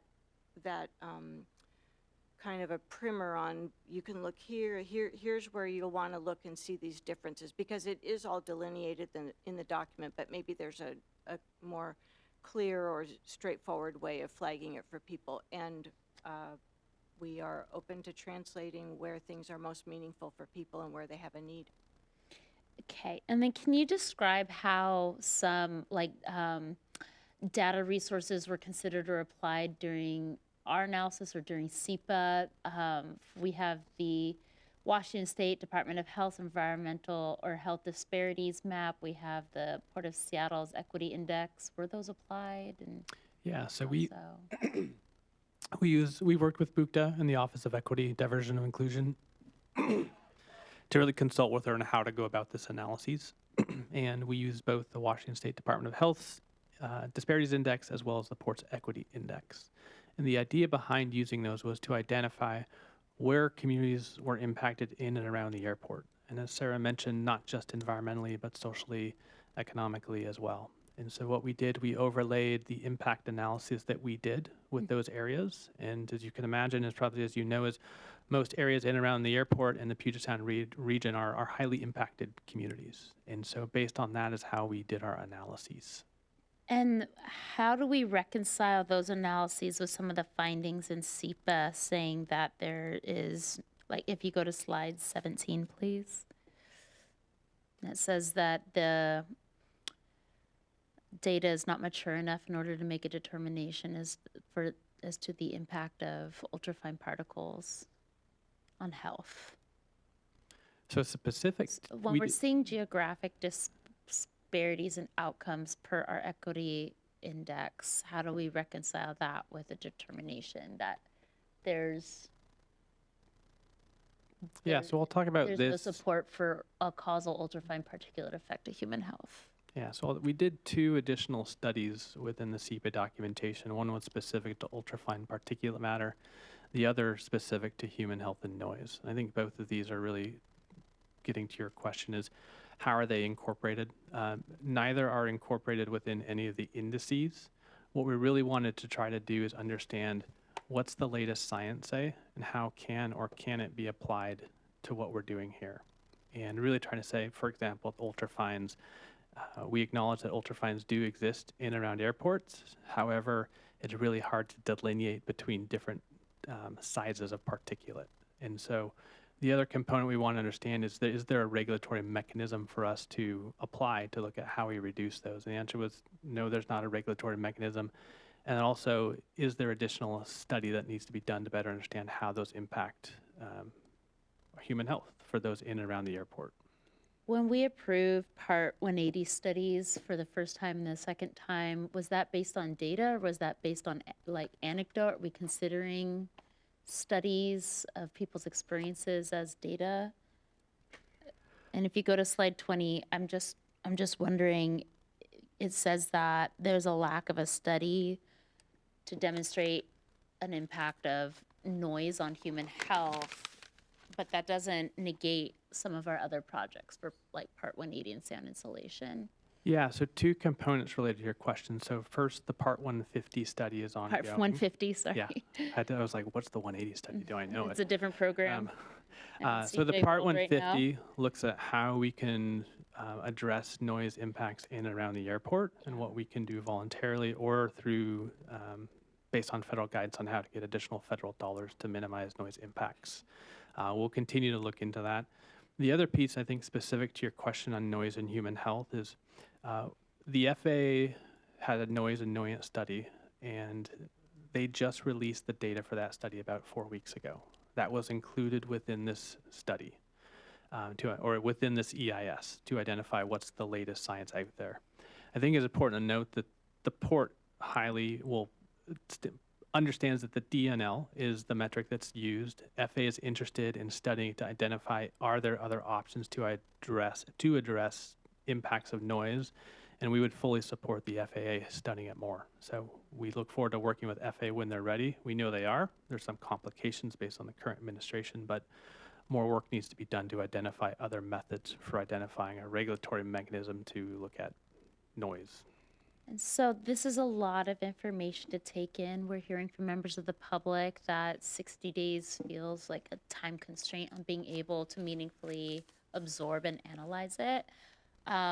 We, as Commissioner Cho mentioned, made the decision to launch with 60 days instead of the standard 30, knowing that folks would need more time. But what is our timeline, and what are our options for possible extension?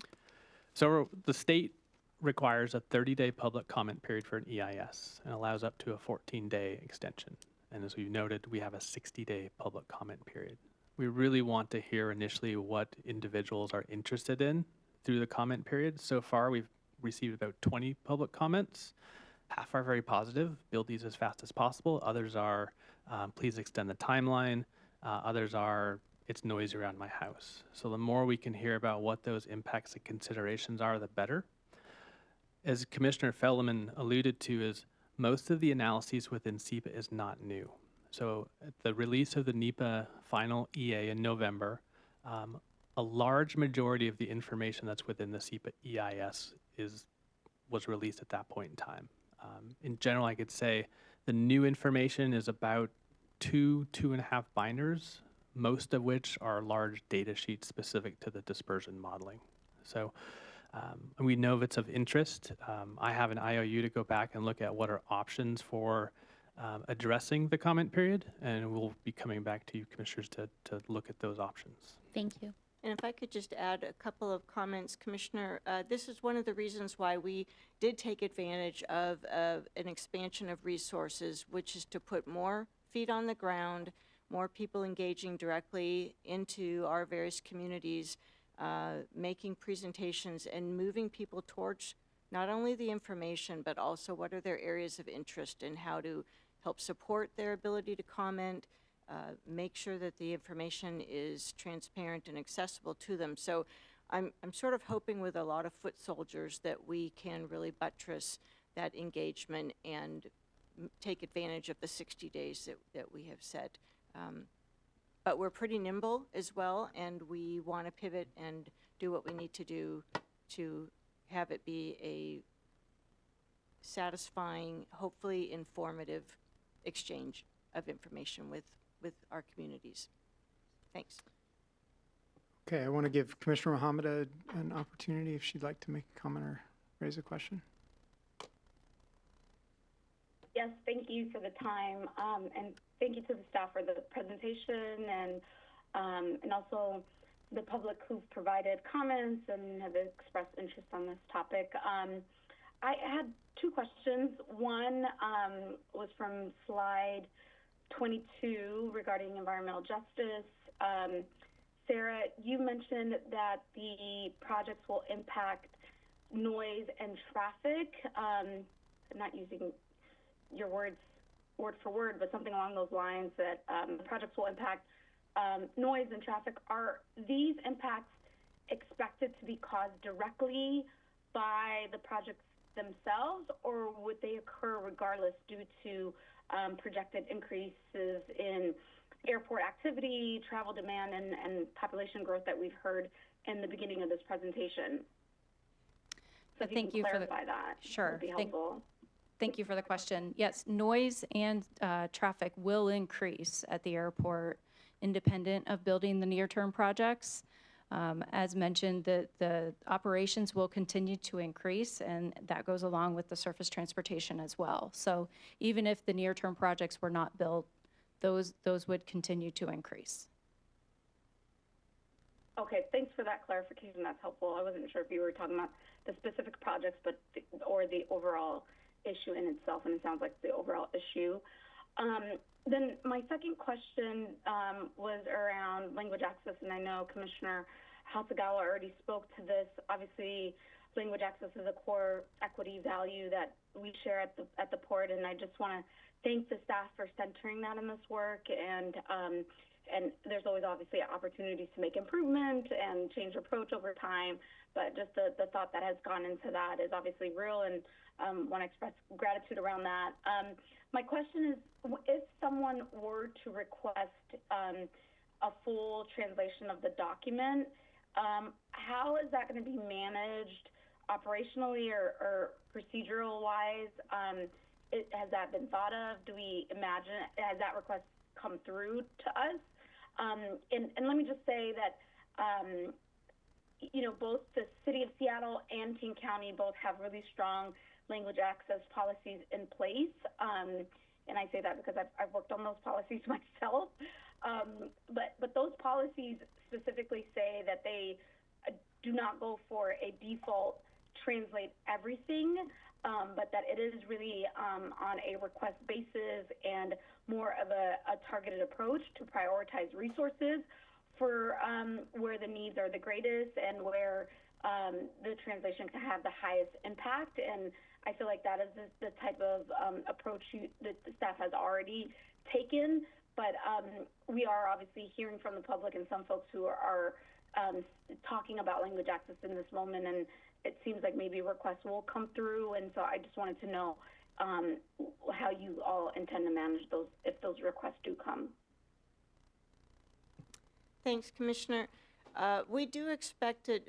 We've heard some of the requests also, and I think your language with regard to the City of Seattle and King County is very relevant to our approach as well.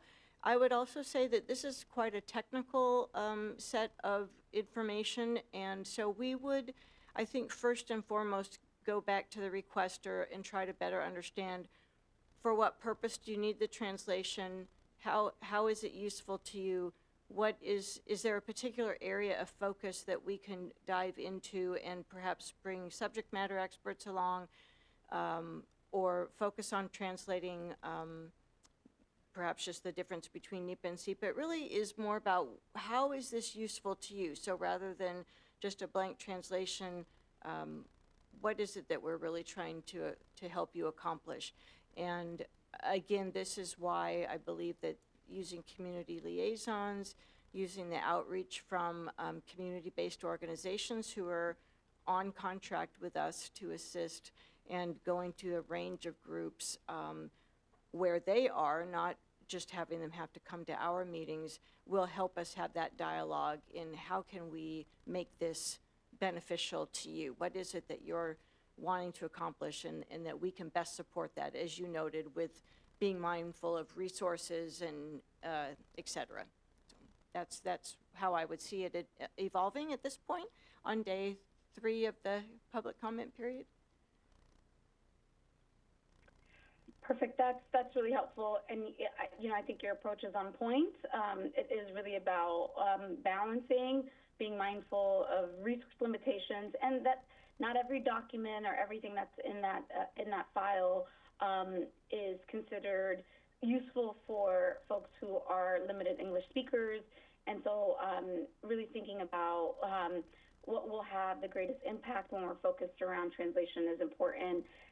It's about creating access and equity and striking that right balance. So appreciate the thought that has gone into this. And again, I want to thank staff for bringing this forward. And to the public, we say we hear you. Please provide your comments. They are critical, and we want to hear what you all have to say about this, and appreciate the time. All right. My comments have to do with, well, a couple of things. First is to highlight that while this is a vast trove of information for folks to go through, I appreciate, Steve, your comments about how much was accessible prior to the 22nd, and Claire, to your comments, that the amount of work you all have put into organizing opportunities to help the public make their way through this, whether through roundtables and public meetings and virtual meetings, and really just being available so that as people are going through this, please know that port staff are willing to help navigate, whether that's through language barriers or just, having looked at these documents, it's hard for a non-technical person to absorb it. And that's really the intent of these meetings. The other thing I want to emphasize is at the close of 60 days, our inboxes don't close, and we will have not authorized a thing at that point. Each one of the 31 projects requires commission authorization separate and apart from this process. This is just simply the environmental review process. We will still need to make a decision about whether we move forward on any of these. And so your comments will be accepted up until the moment that we as commission make a decision on any particular project. And we actively will solicit your opinions on each project. So I'm certain that there will always be, a concern about needing additional time for public comment, but I really do want to emphasize that when it comes to the particular projects, there is, the window will not close in 60 days. So with that, I want to give one more opportunity for folks to make any comment or question. and also to ask Executive Director Metric if he had any comments on this particular topic. Thanks, Commissioner Calkins. Yeah, I really appreciate the staff going through, and I do appreciate the comments from the public about this. And I think that one of the things I think that we took away for the comments is looking at how do we help them, looking at the work that was done for the NEPA, and then looking at the additional work that was done for the SEPA, and kind of highlighting that, maybe annotated as a different way, but look at that. That's one thing that we can help within that time period. And part of that, the importance of that analysis, this analysis was built upon that analysis that was done for the NEPA. So you can expect a lot of the information to be the same because it was built upon it.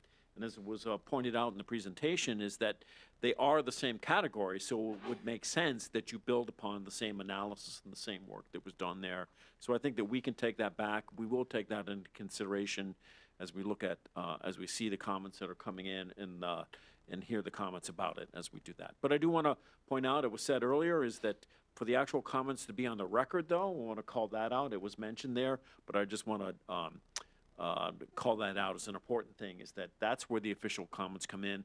They are free to send them via email and to both commissioners and port staff, but it's really into the website, which I don't have in front of me, that's where the official comments come in. And I think that would be a good note for us to end on, Mr. President, is that website to have where comments come in officially.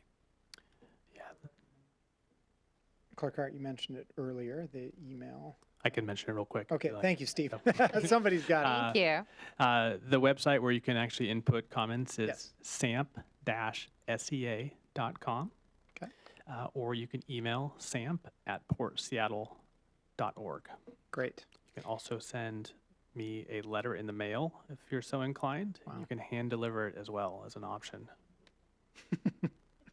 Not to your house, but to here, the front here desk, yes. at AOB. Okay, terrific. Thank you all. We are going to move on to the next agenda item. Thanks everybody for your work on the presentation, and more to come. Clerk Hart, can you please read the next item into the record, and Executive Director Metric, we will. Yes, this is agenda item 11C, the 2025 Diversity and Contracting Annual Report.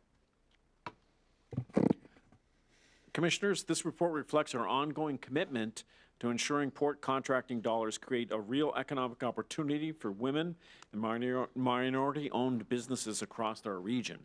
Our results show progress, but we still have significant work to do to ensure that diverse businesses are included in our work. Today's presentation by Meehan Rice, Lawrence Coleman, and Emily Ho will provide the details of the 2025 port-wide WINBE results and what is next for the program. So with that, I'm going to turn over to Meehan Rice. Thank you, Executive Director Metric, Commission President, Commissioners. Thank you so much for having us here today. I got to tell you, I'm really excited to provide this presentation to you, and I also want to give a great excitement and thank you to both Steve and also Marbos for allowing us to represent them to give this presentation today. It's just you'll see as we go through the slides, that'll take me about 2 hours, about how we actually did. None of you guys laughed or you guys didn't smile on that one, but that's okay though. We have a wonderful time here in terms of our diversity and contracting 2025 annual report. It's exciting and something in which I can't wait to present in front of you today. So, next slide, please. Real quick, the agenda. We're going to go through our 2025 Women Minority Business Enterprise results for 2025. We have our 2026 WINBE goals, and then also some of our next steps for as we continue to move the needle forward through 2026.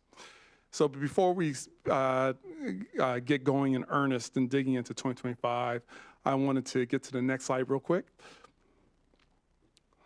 I wanted to talk a little about the Diversity and Contracting Policy Directive. You know, the purpose of diversity and contracting through the policy directive is basically to advance equity and address contracting disparities by increasing the utilization of women minority business enterprises and other disadvantaged firms. Now, previous goals, previous resolution that we've had was established in 2019 through 2023 through Resolution 3737 was to increase the amount of contracts, amount of spend to WIMBY contracts up to 15%, and also increase the number of WIMBY firms doing business with the port to 354.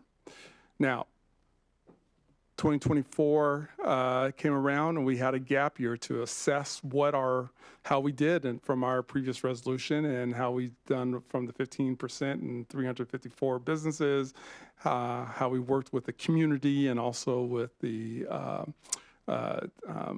different port staff. And during that gap year, we adjusted a little bit our number of WIMBY firms that we wanted to do. We adjusted up to 400 businesses for that given year. And then we rolled into our current year through this past July or July of 2025, a new resolution 3836, which provide our next 5-year goals, which basically increase the number the amount spend up to 16%, and then also increase the number of WIMBY firms doing business with the port to 500. So before we again really dive into it, I wanted to get to the punchline, and I wanted to give a big shout out to all the port staff, division directors, department directors, and all the staff itself, including yourselves, commissioners, and everybody. Just it takes a village. So let's get to that next slide here real quick. Keep going, next one after that. I want to hit the pause button real quick. I want to show you how we have done since we started tracking and actually being very deliberate about getting more small and disadvantaged and WIMBY businesses alike, working with the Port of Seattle.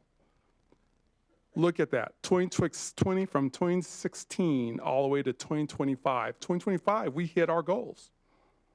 We hit the 15% and we hit the 400. We've done an outstanding job in terms of truly focusing and walking the talk in terms of really moving the needle forward as relates to the port and our policies and what we want to do. This is wonderful. And I love to see, and I couldn't be more proud of the Port of Seattle and all of its members and all the folks who are contributing to these results. Okay, next slide, please.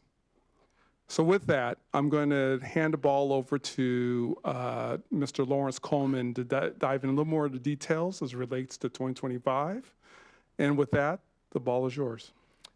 Good afternoon, commissioners, Executive Director Metric, and viewing public. I'll be going through just WIMBY utilization, our results. I'll start at 2025 and then step back and, just like Mian did, take a look at just kind of how we've been tracking and trending. I'll do my best to not just read numbers off of this slide. I know it's late in the day, but try to give you some context as we go through this. I do, before I get rolling, just want to echo the same sentiments as Mian, just appreciative of port staff buying in, leadership buying in. I feel like we got a really, really good group of folks here at the port that support inclusion, particularly when it comes to our contracting. And so just really wanted to pause and shout that out just really quick. So this slide is a representation, just port-wide utilization, specifically at 2025.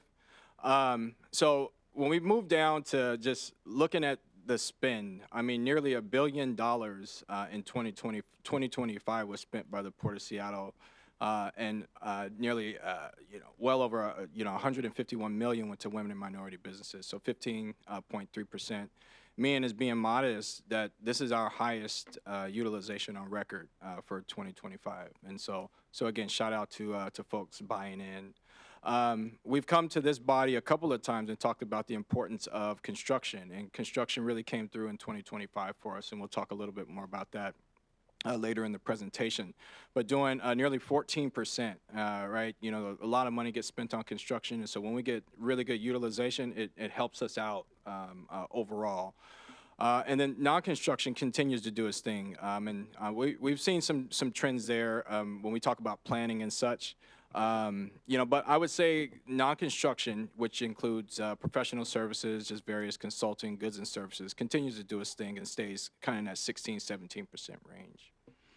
But again, shout out to everybody at the port. I mean, we're doing phenomenal, in particular this year, to spend, again, nearly $1 billion and 15% of that going to women and minority businesses. You can move to the next slide for me, please. This is just a spend distribution, a breakdown, and we like to visually show this. I think, in particular now, I think folks talk about diverse business programs like impacting and taken away from the marketplace, but I think this pie kind of visually depicts that it's not a lot when you talk about in the grand scheme of things, right? You know, 85% of our contracting dollars and our spend is going to non-diverse firms. And that 15% is going to diverse firms, right?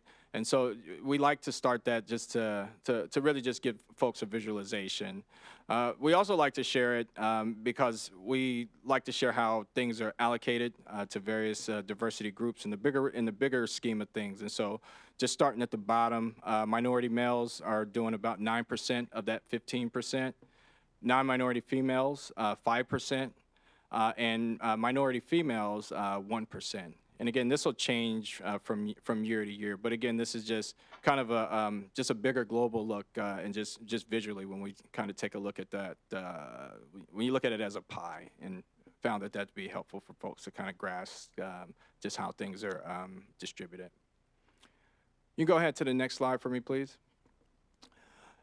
Now, this chart right here, it's doing two things, and so first of all, it's I believe it's our way of demonstrating transparency, right? You know, we go into communities quite often, and folks are asking, you know, well, how does that break down? You know, we'll share a WIMBY number, and then, you know, the community wants to know, well, how does that impact our folks in my particular community getting opportunities, right? And so this is our effort to do just that.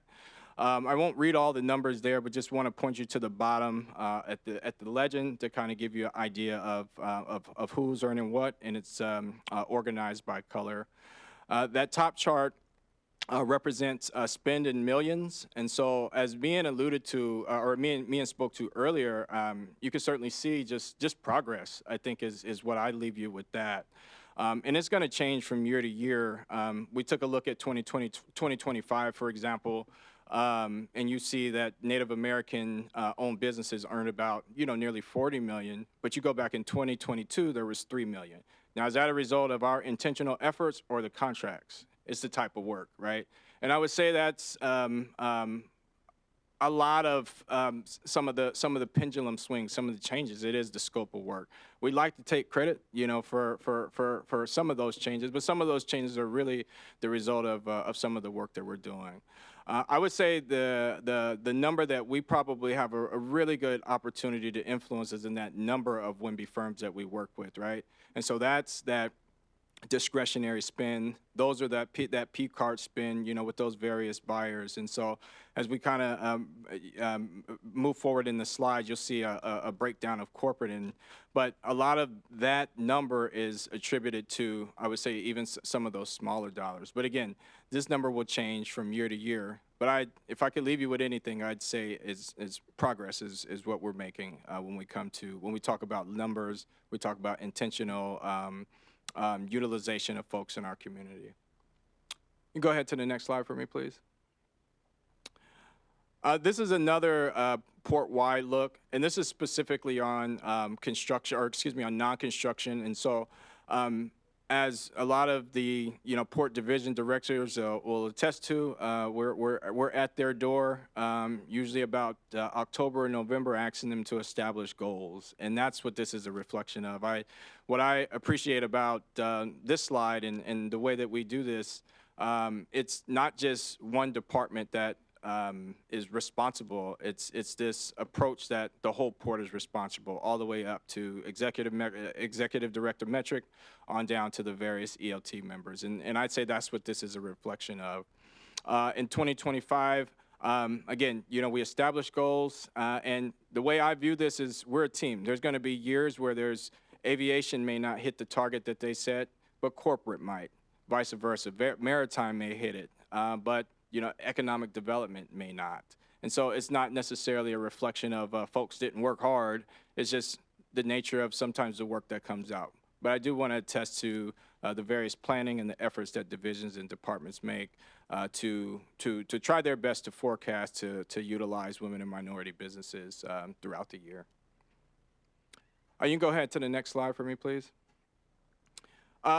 There's a lot to take in, and so this is the corporate breakdown in non-construction. And so I won't read them all, but certainly we've tried our best to organize by spending for the department. And so the CFO is a combination of a few groups that would include IT, engineering, and environmental. I'd say those are the top three. Providing significant dollars.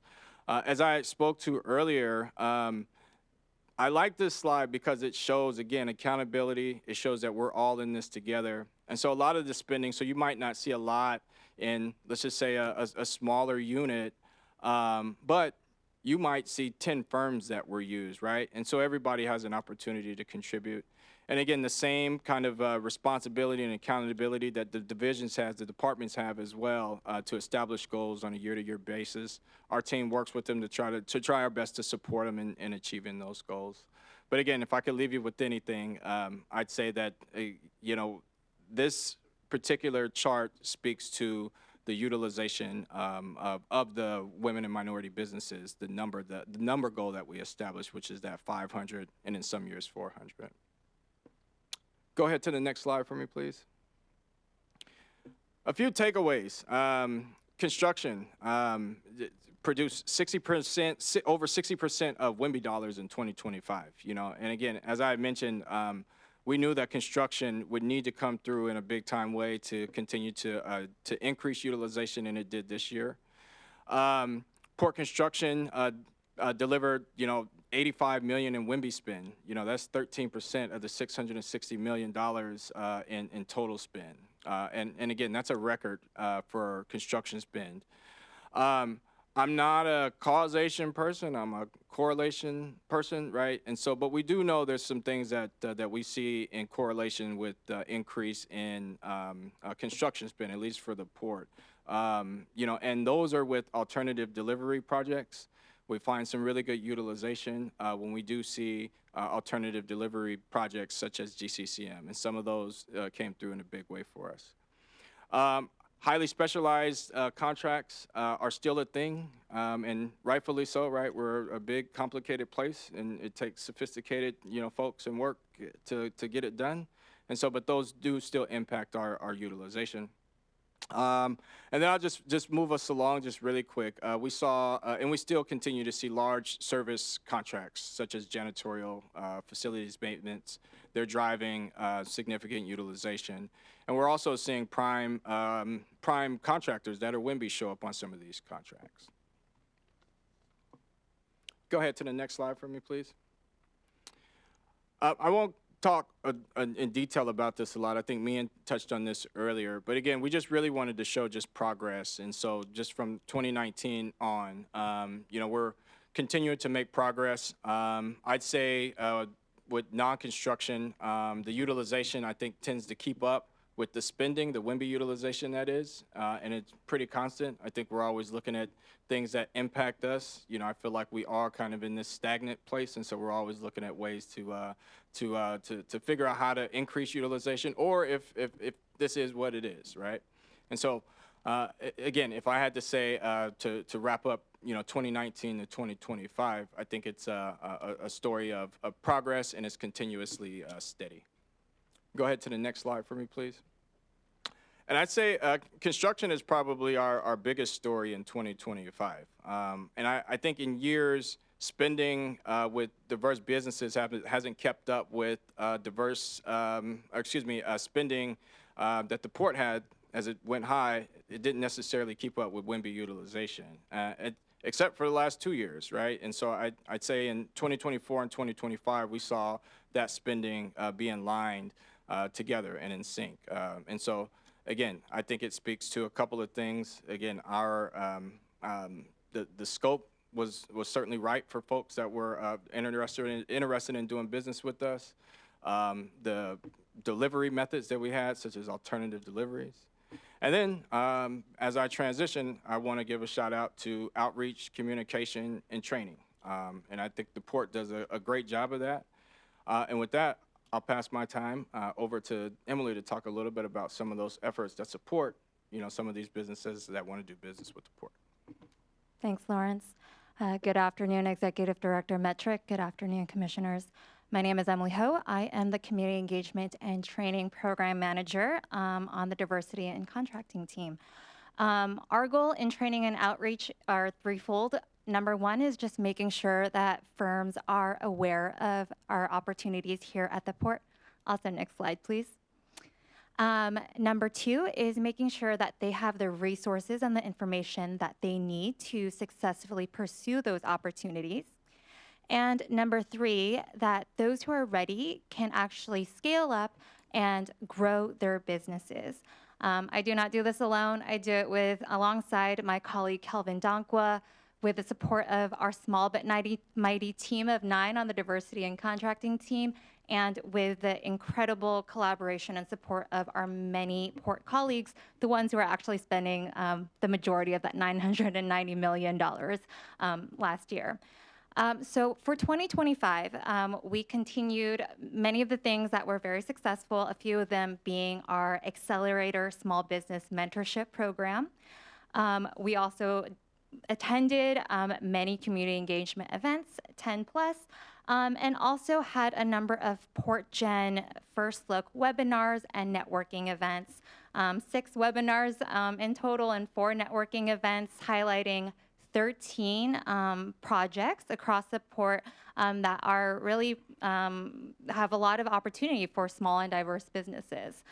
We did this again with the help of our colleagues on the Aviation Project Management Group, the Waterfront Project Management Group, and the Aviation Maintenance Team, just to name a few.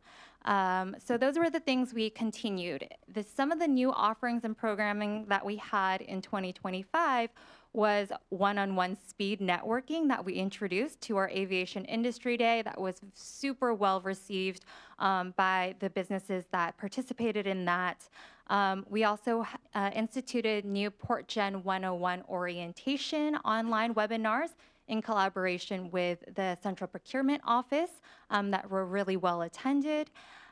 We also had a small business recognition pilot program that was actually led by the Aviation Project Management Group change team.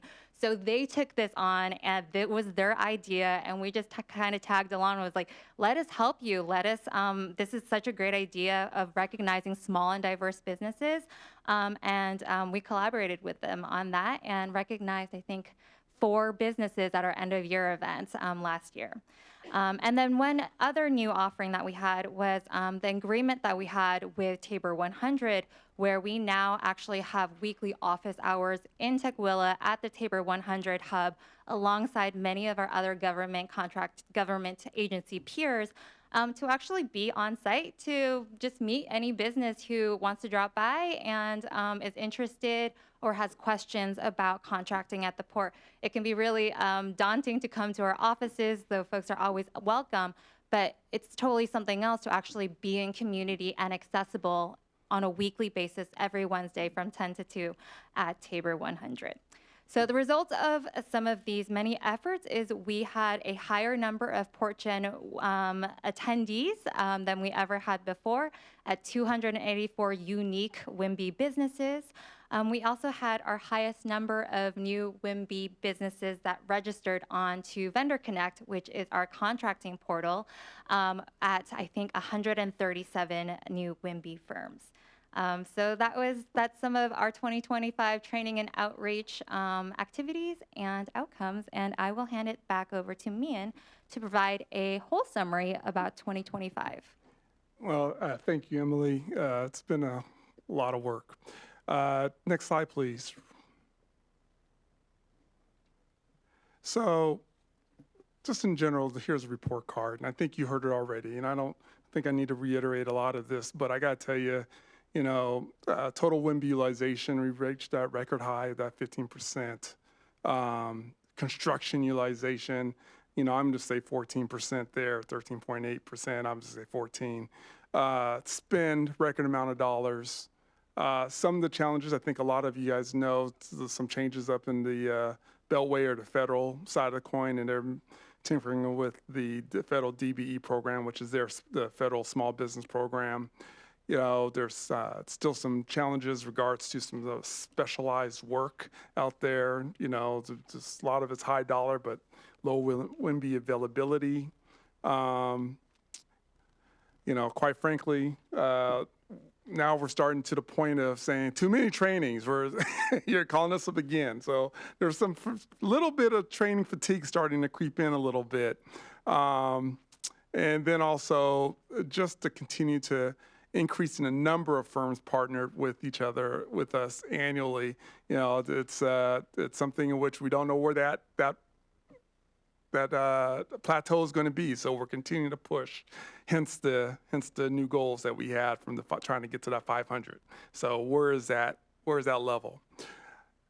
So that is 2025. Next slide, please. We'll get into 2026 goals, and we'll do one more slide here to hand the ball over to Lawrence again.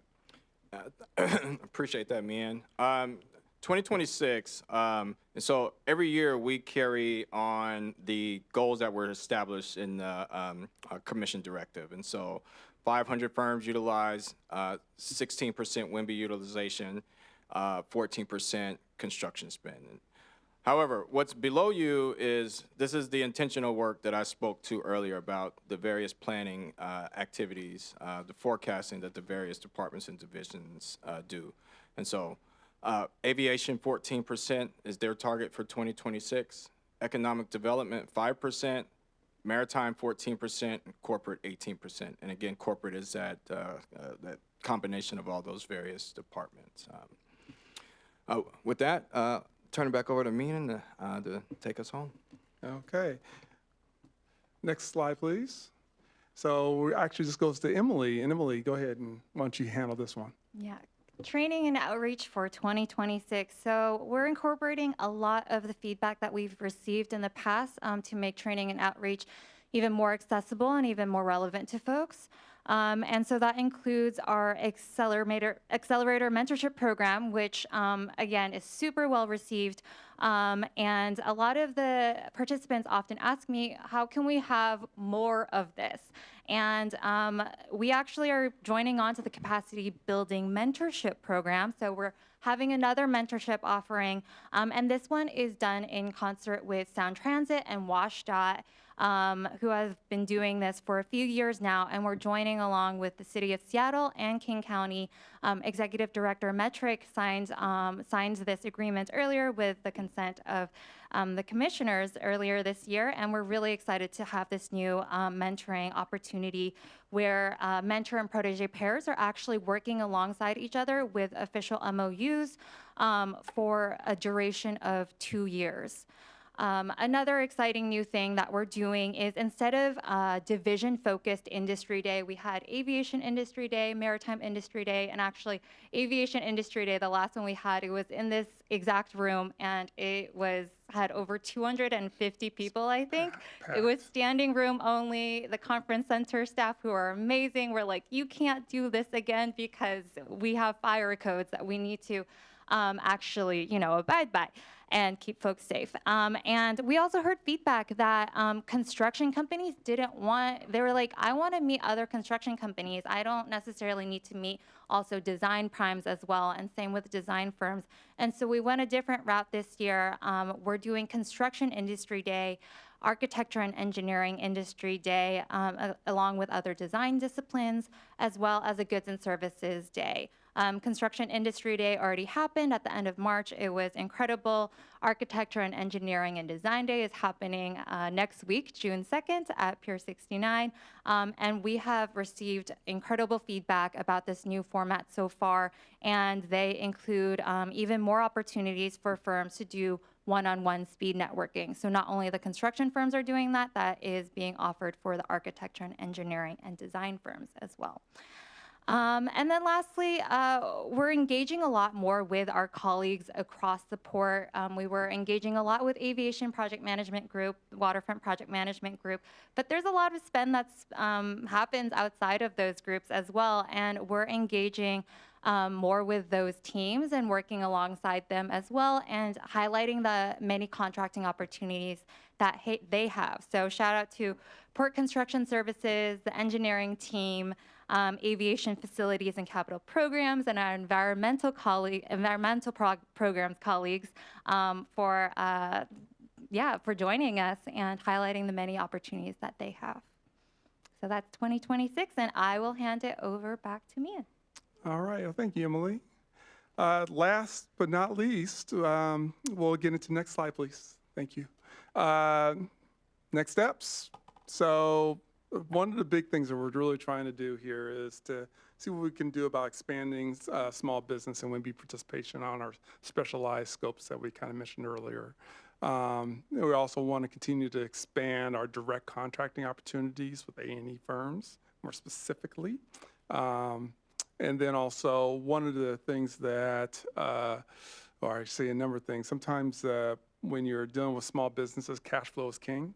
So we really want to make sure that we try to do what we can about improving our prompt payment procedures, especially on our construction projects. And we heard from them, some of the contractors saying, you know, when there's change order, especially if it's change order focus, we want to make sure that we continue to streamline it, make sure that they're not as impacted from the change orders, specifically on our construction projects. And so we're working quite a bit with the Construction Management Group, as well as Central Procurement Office, CMG, and CPO, more specifically. We're also in the process of developing a feasibility study to improve insurance flexibility for small businesses in collaboration with risk management. So we're talking about owner-controlled insurance programs, OSIPs, and really take a look at that to help small businesses out. As well as we're looking at providing continued technical assistance, as usual, particularly on project labor agreements, as well as badging requirements for small businesses that are interested in working with the port. That's something that we continue to focus on as best we possibly can.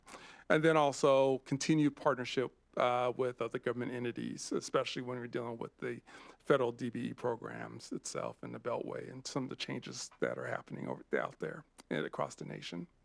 And then lastly, this is something to keep eye on. I think a lot of us in this room, some of the economic uncertainties may impact some of the small and diverse business communities. And so really want to keep an eye on that and see what we can do about continue to be a support factor as best we possibly can for a lot of those small and diverse businesses. Next slide, please. And this is the last one, just a big thank you. And then before I want to say a big thank you to once again, our boss, as well as our diversity and contracting team, and all their Herculean efforts from Lisa Tran, Kelvin Dakwa, Monica Dawson, Lisa Fair, Evan Namdi, and Vicky Hardwell, including the two wonderful dynamic people to my right of me. So big thank you to all of you guys, and that's it. All right, commissioners, any questions or comments? No questions. Go ahead, Commissioner Cho. No, I mean, first and foremost, congratulations, guys. This is fantastic. I'm so pleased to see that we were able to hit our goals despite, as Mia pointed out, the more national political environment we're facing with the challenges that we've seen with, ACDB program being under attack and some of the efforts of the federal government to curb some of our DEI efforts, we continue to remain steadfast in our commitment to these goals. Not only did we stay committed, but we reached them despite all that. And so I think that's a huge, huge accomplishment, something that's commendable, and we should be applauding the entire team for the work that you've done. I'm looking forward to seeing how we can continue to grow. I know as you get higher up, it gets harder and harder to do. There's less juice to squeeze, so to speak. And so for me, it's kind of the natural next iteration of this effort is to figure out, okay, how do we fill the pipeline with more businesses that allow us to source more from WIMBY businesses, in particular from in the construction side, because I hear all the time that they're available. I mean, the contracts are there, but the WIMBY firms aren't there. And so how do we build that pipeline in partnership with other agencies that I know very much value this as well, right? And so I think that's like the next generation of diversity contracting here at the port. But meanwhile, I'm really liking what I'm seeing. I really hope the momentum continues and that we can hit those, 16% targets that you've laid out for us in 2026. So thank you so much for all the great work you guys are doing. Thank you, Commissioner. Commissioner Hasegawa? I just wanted to say thank you and congratulations on helping us meet all of our goals and how 1 year ago when we were in this seat, we were like, okay, what's the corrective action we have to take? And then the passage of our new goals plus a suite of some changes that I think the proof is in the pudding that it is meaningful. And I am so grateful to you for that labor of love and then converting that into action for results. And thank you for pausing there. It's definitely a moment for celebration because as we like to point out, every single year, the clock restarts at zero to see how well we're going to do, and we're just growing, and that's why having the percentage isn't good enough. You also need the hard number and making sure that we're actually growing year by year and keeping pace with to scale. And so that happens on purpose. And so thank you for your leadership and your guidance. And then thank you for a peek around the corner as to what's to come and what the future opportunities are. That's, I think, always where our greatest interest is, celebrating what we've done and then saying and using that as a new floor and doing more, better, faster. And so, you've got, I think, a team of cheerleaders with all of us. And as we are moving into the next biggest phases of building, that we are going to really put our pedal to the floor and seeing this as a conversion for real opportunities for WIMBY businesses. Thank you. Thank you. Commissioner Mohammed or Commissioner Fellman? Yeah, I just wanted to quickly pile on as well. You guys are a phenomenal team, and what I really appreciate about the way that you present the information, not only the fact that you guys are hitting your goals, but there's just a lot of transparency in the data that you're sharing. And as a public agency, I think that is important for us to be transparent with the public on the information you're receiving, and how you present it is so easy to digest. And thanks for the advocacy that you all individually do to push for us to partner with more businesses. Thank you for the work. Appreciate it. That concludes my comments. Thank you, Commissioner. Commissioner Fellman? I just want to express complete disappointment that you guys continue to exceed your goals. Just kidding, guys. It's really wonderful to get this annual presentation, and I always joke with me, and I'm sorry that you're so enjoying your work. But it's fantastic to see. What I'm really impressed by is the fact that you set higher goals each time. That's like, jumping higher is don't rest on your laurels, and you're making your own goals. And the fact that it's more integrated throughout the port is another great indication that you're on it. And I just still am always curious about how those goals are set. Where does that number come from? But I guess it's that whole iteration of knowing what's in the field, what's possible, as well as then, how hard you want to push it. I must say, 15%, 16%, I'm glad to see the trend. Obviously, there's a more diverse world out there than that number. But long-term goal, what is the ultimate goal? Well, me personally, I have my own personal. I mean, I like to see 50%, but there it is. That's my goal. As long as I'm here, but it's just it really depends upon a lot of the availability is out there for DBs and small businesses, as well as our partnership with you, commissioners, and the executive staff to reach us to a higher heights. A lot more than just the 15 to 16% in the near future. We have a SAMP coming around the corner. We have all these other projects coming around the corner. What can we do to continue to move that needle forward even higher than what we are today? So, you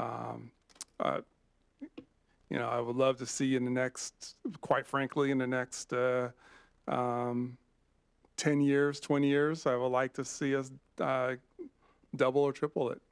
But that's just me in terms of the number of WIMBY firms that we actually work with. Percentages, there might be a different story of dollars going to them. Well, I wanted to hear you be able to articulate that. I'm giving you the platform to say it. I appreciate that very much. Only thing I'd like to note is that with the native corporations, they really are, you know, they're corporations. They're not, you know, tribal communities per se. And I know that due to the work of the port, they're trying to get Muckleshoot and Suquamish more engaged in providing services to the cruise industry and working with our partners at tribal governments at the local level. I would love to see that targeting effort, like the port's doing. If we can track some of that, that would be great, because it's. I just came back from Alaska, and the shipyard guys up there, they say, look, the Coast Guard vessels are being built, all these things are happening, and the question is, do we have the workforce to do it? And what they're tapping into is the native corporations, not just for backing the finances, but actually the kids actually doing the work. And the last thing is what the guy from JAG said. He was, when I came into the maritime industry, construction, only thing I knew was how to work hard. He didn't have to have the training. He just knew how to work. Mm-hmm. And I just thought that was a really important note to agree. And if people have the stewardship, the training, and the internships, I think people are hungry and can rise to the occasion. So anyway, long story short, thank you for your work. Appreciate it. Thank you, Commissioner. Emily, I have a question for you. The Tabor 100 office hours, what kind of attendance do you get? Or, I mean, you're not the only person there, but how many people show up? Yeah, that's a great question. It's ranged from somewhere either like nobody to like 3 or 4 folks. We get the most success when we have a dedicated office space, but we have the most success when we're in the actual center of the hub. And if we're counting those numbers of just saying hi to folks, checking in on them, it would be more than that. So right now we just started not so long ago, and we're still figuring out what are the best times to go. Wednesday is the time that I think a lot of the other agencies are also there, and there's like the most folks at Tabor. And yeah, we're still figuring that out as to how to increase that number. But I think even if it's just one each time, and it's somebody that we connected them to information and a contract opportunity that they wouldn't have otherwise known about, that's a huge success already. Yeah, I really like the idea, and it got me thinking about other venues where you could potentially show up in person. Maybe it's not weekly, but where there might be opportunities to catch people who wouldn't have otherwise heard about it. So, great work. That concludes our business meeting for today. Thank you for the presentations, me and your team. It's always encouraging to hear. Are there any closing comments from commissioners or motions relating to committee referrals from commissioners at this time? All right. I just want to make one announcement, which is that all June and July meetings of the commission will be held at Pier 69 because this space is going to be dedicated to FIFA-related events. So we will be relegated to the pier, to borrow a soccer term. Executive Director Metric, do you have any comments today? Thanks, President Calkins. I do want to thank Mian and Lawrence and Emily for the presentation. And I think, as Commissioner Hasagawa brought up, we reset every year. So it takes that intentionality that Lawrence was talking about in order to reach those goals. And it's very admirable that we're continuing to strive in the environment that we're in. I do want to give, you mentioned also FIFA. I want to give a shout out to the teams that are preparing for us. You know, it's Julie Collins, Interim Chief Gilbo, and our cross-sport teams. Karanzog Black is working overtime, her and Steven, more than ever. So it's all coming together, and the teams are, you know, they're like that duck that looks serene on the top, and meanwhile, they're paddling like crazy underneath the water in order to move ahead. And that's what the team feels like right now. But I want to give a shout out to all those teams as we're seeing it come together. And next time we meet, we'll probably be really close to those first games. So I want to just give a shout out to them. Thanks, Commissioner. Terrific. Well, thank you all for a great meeting. Hearing no further comments and having no further business, if there is no objection, we are adjourned at 3:56 p.m.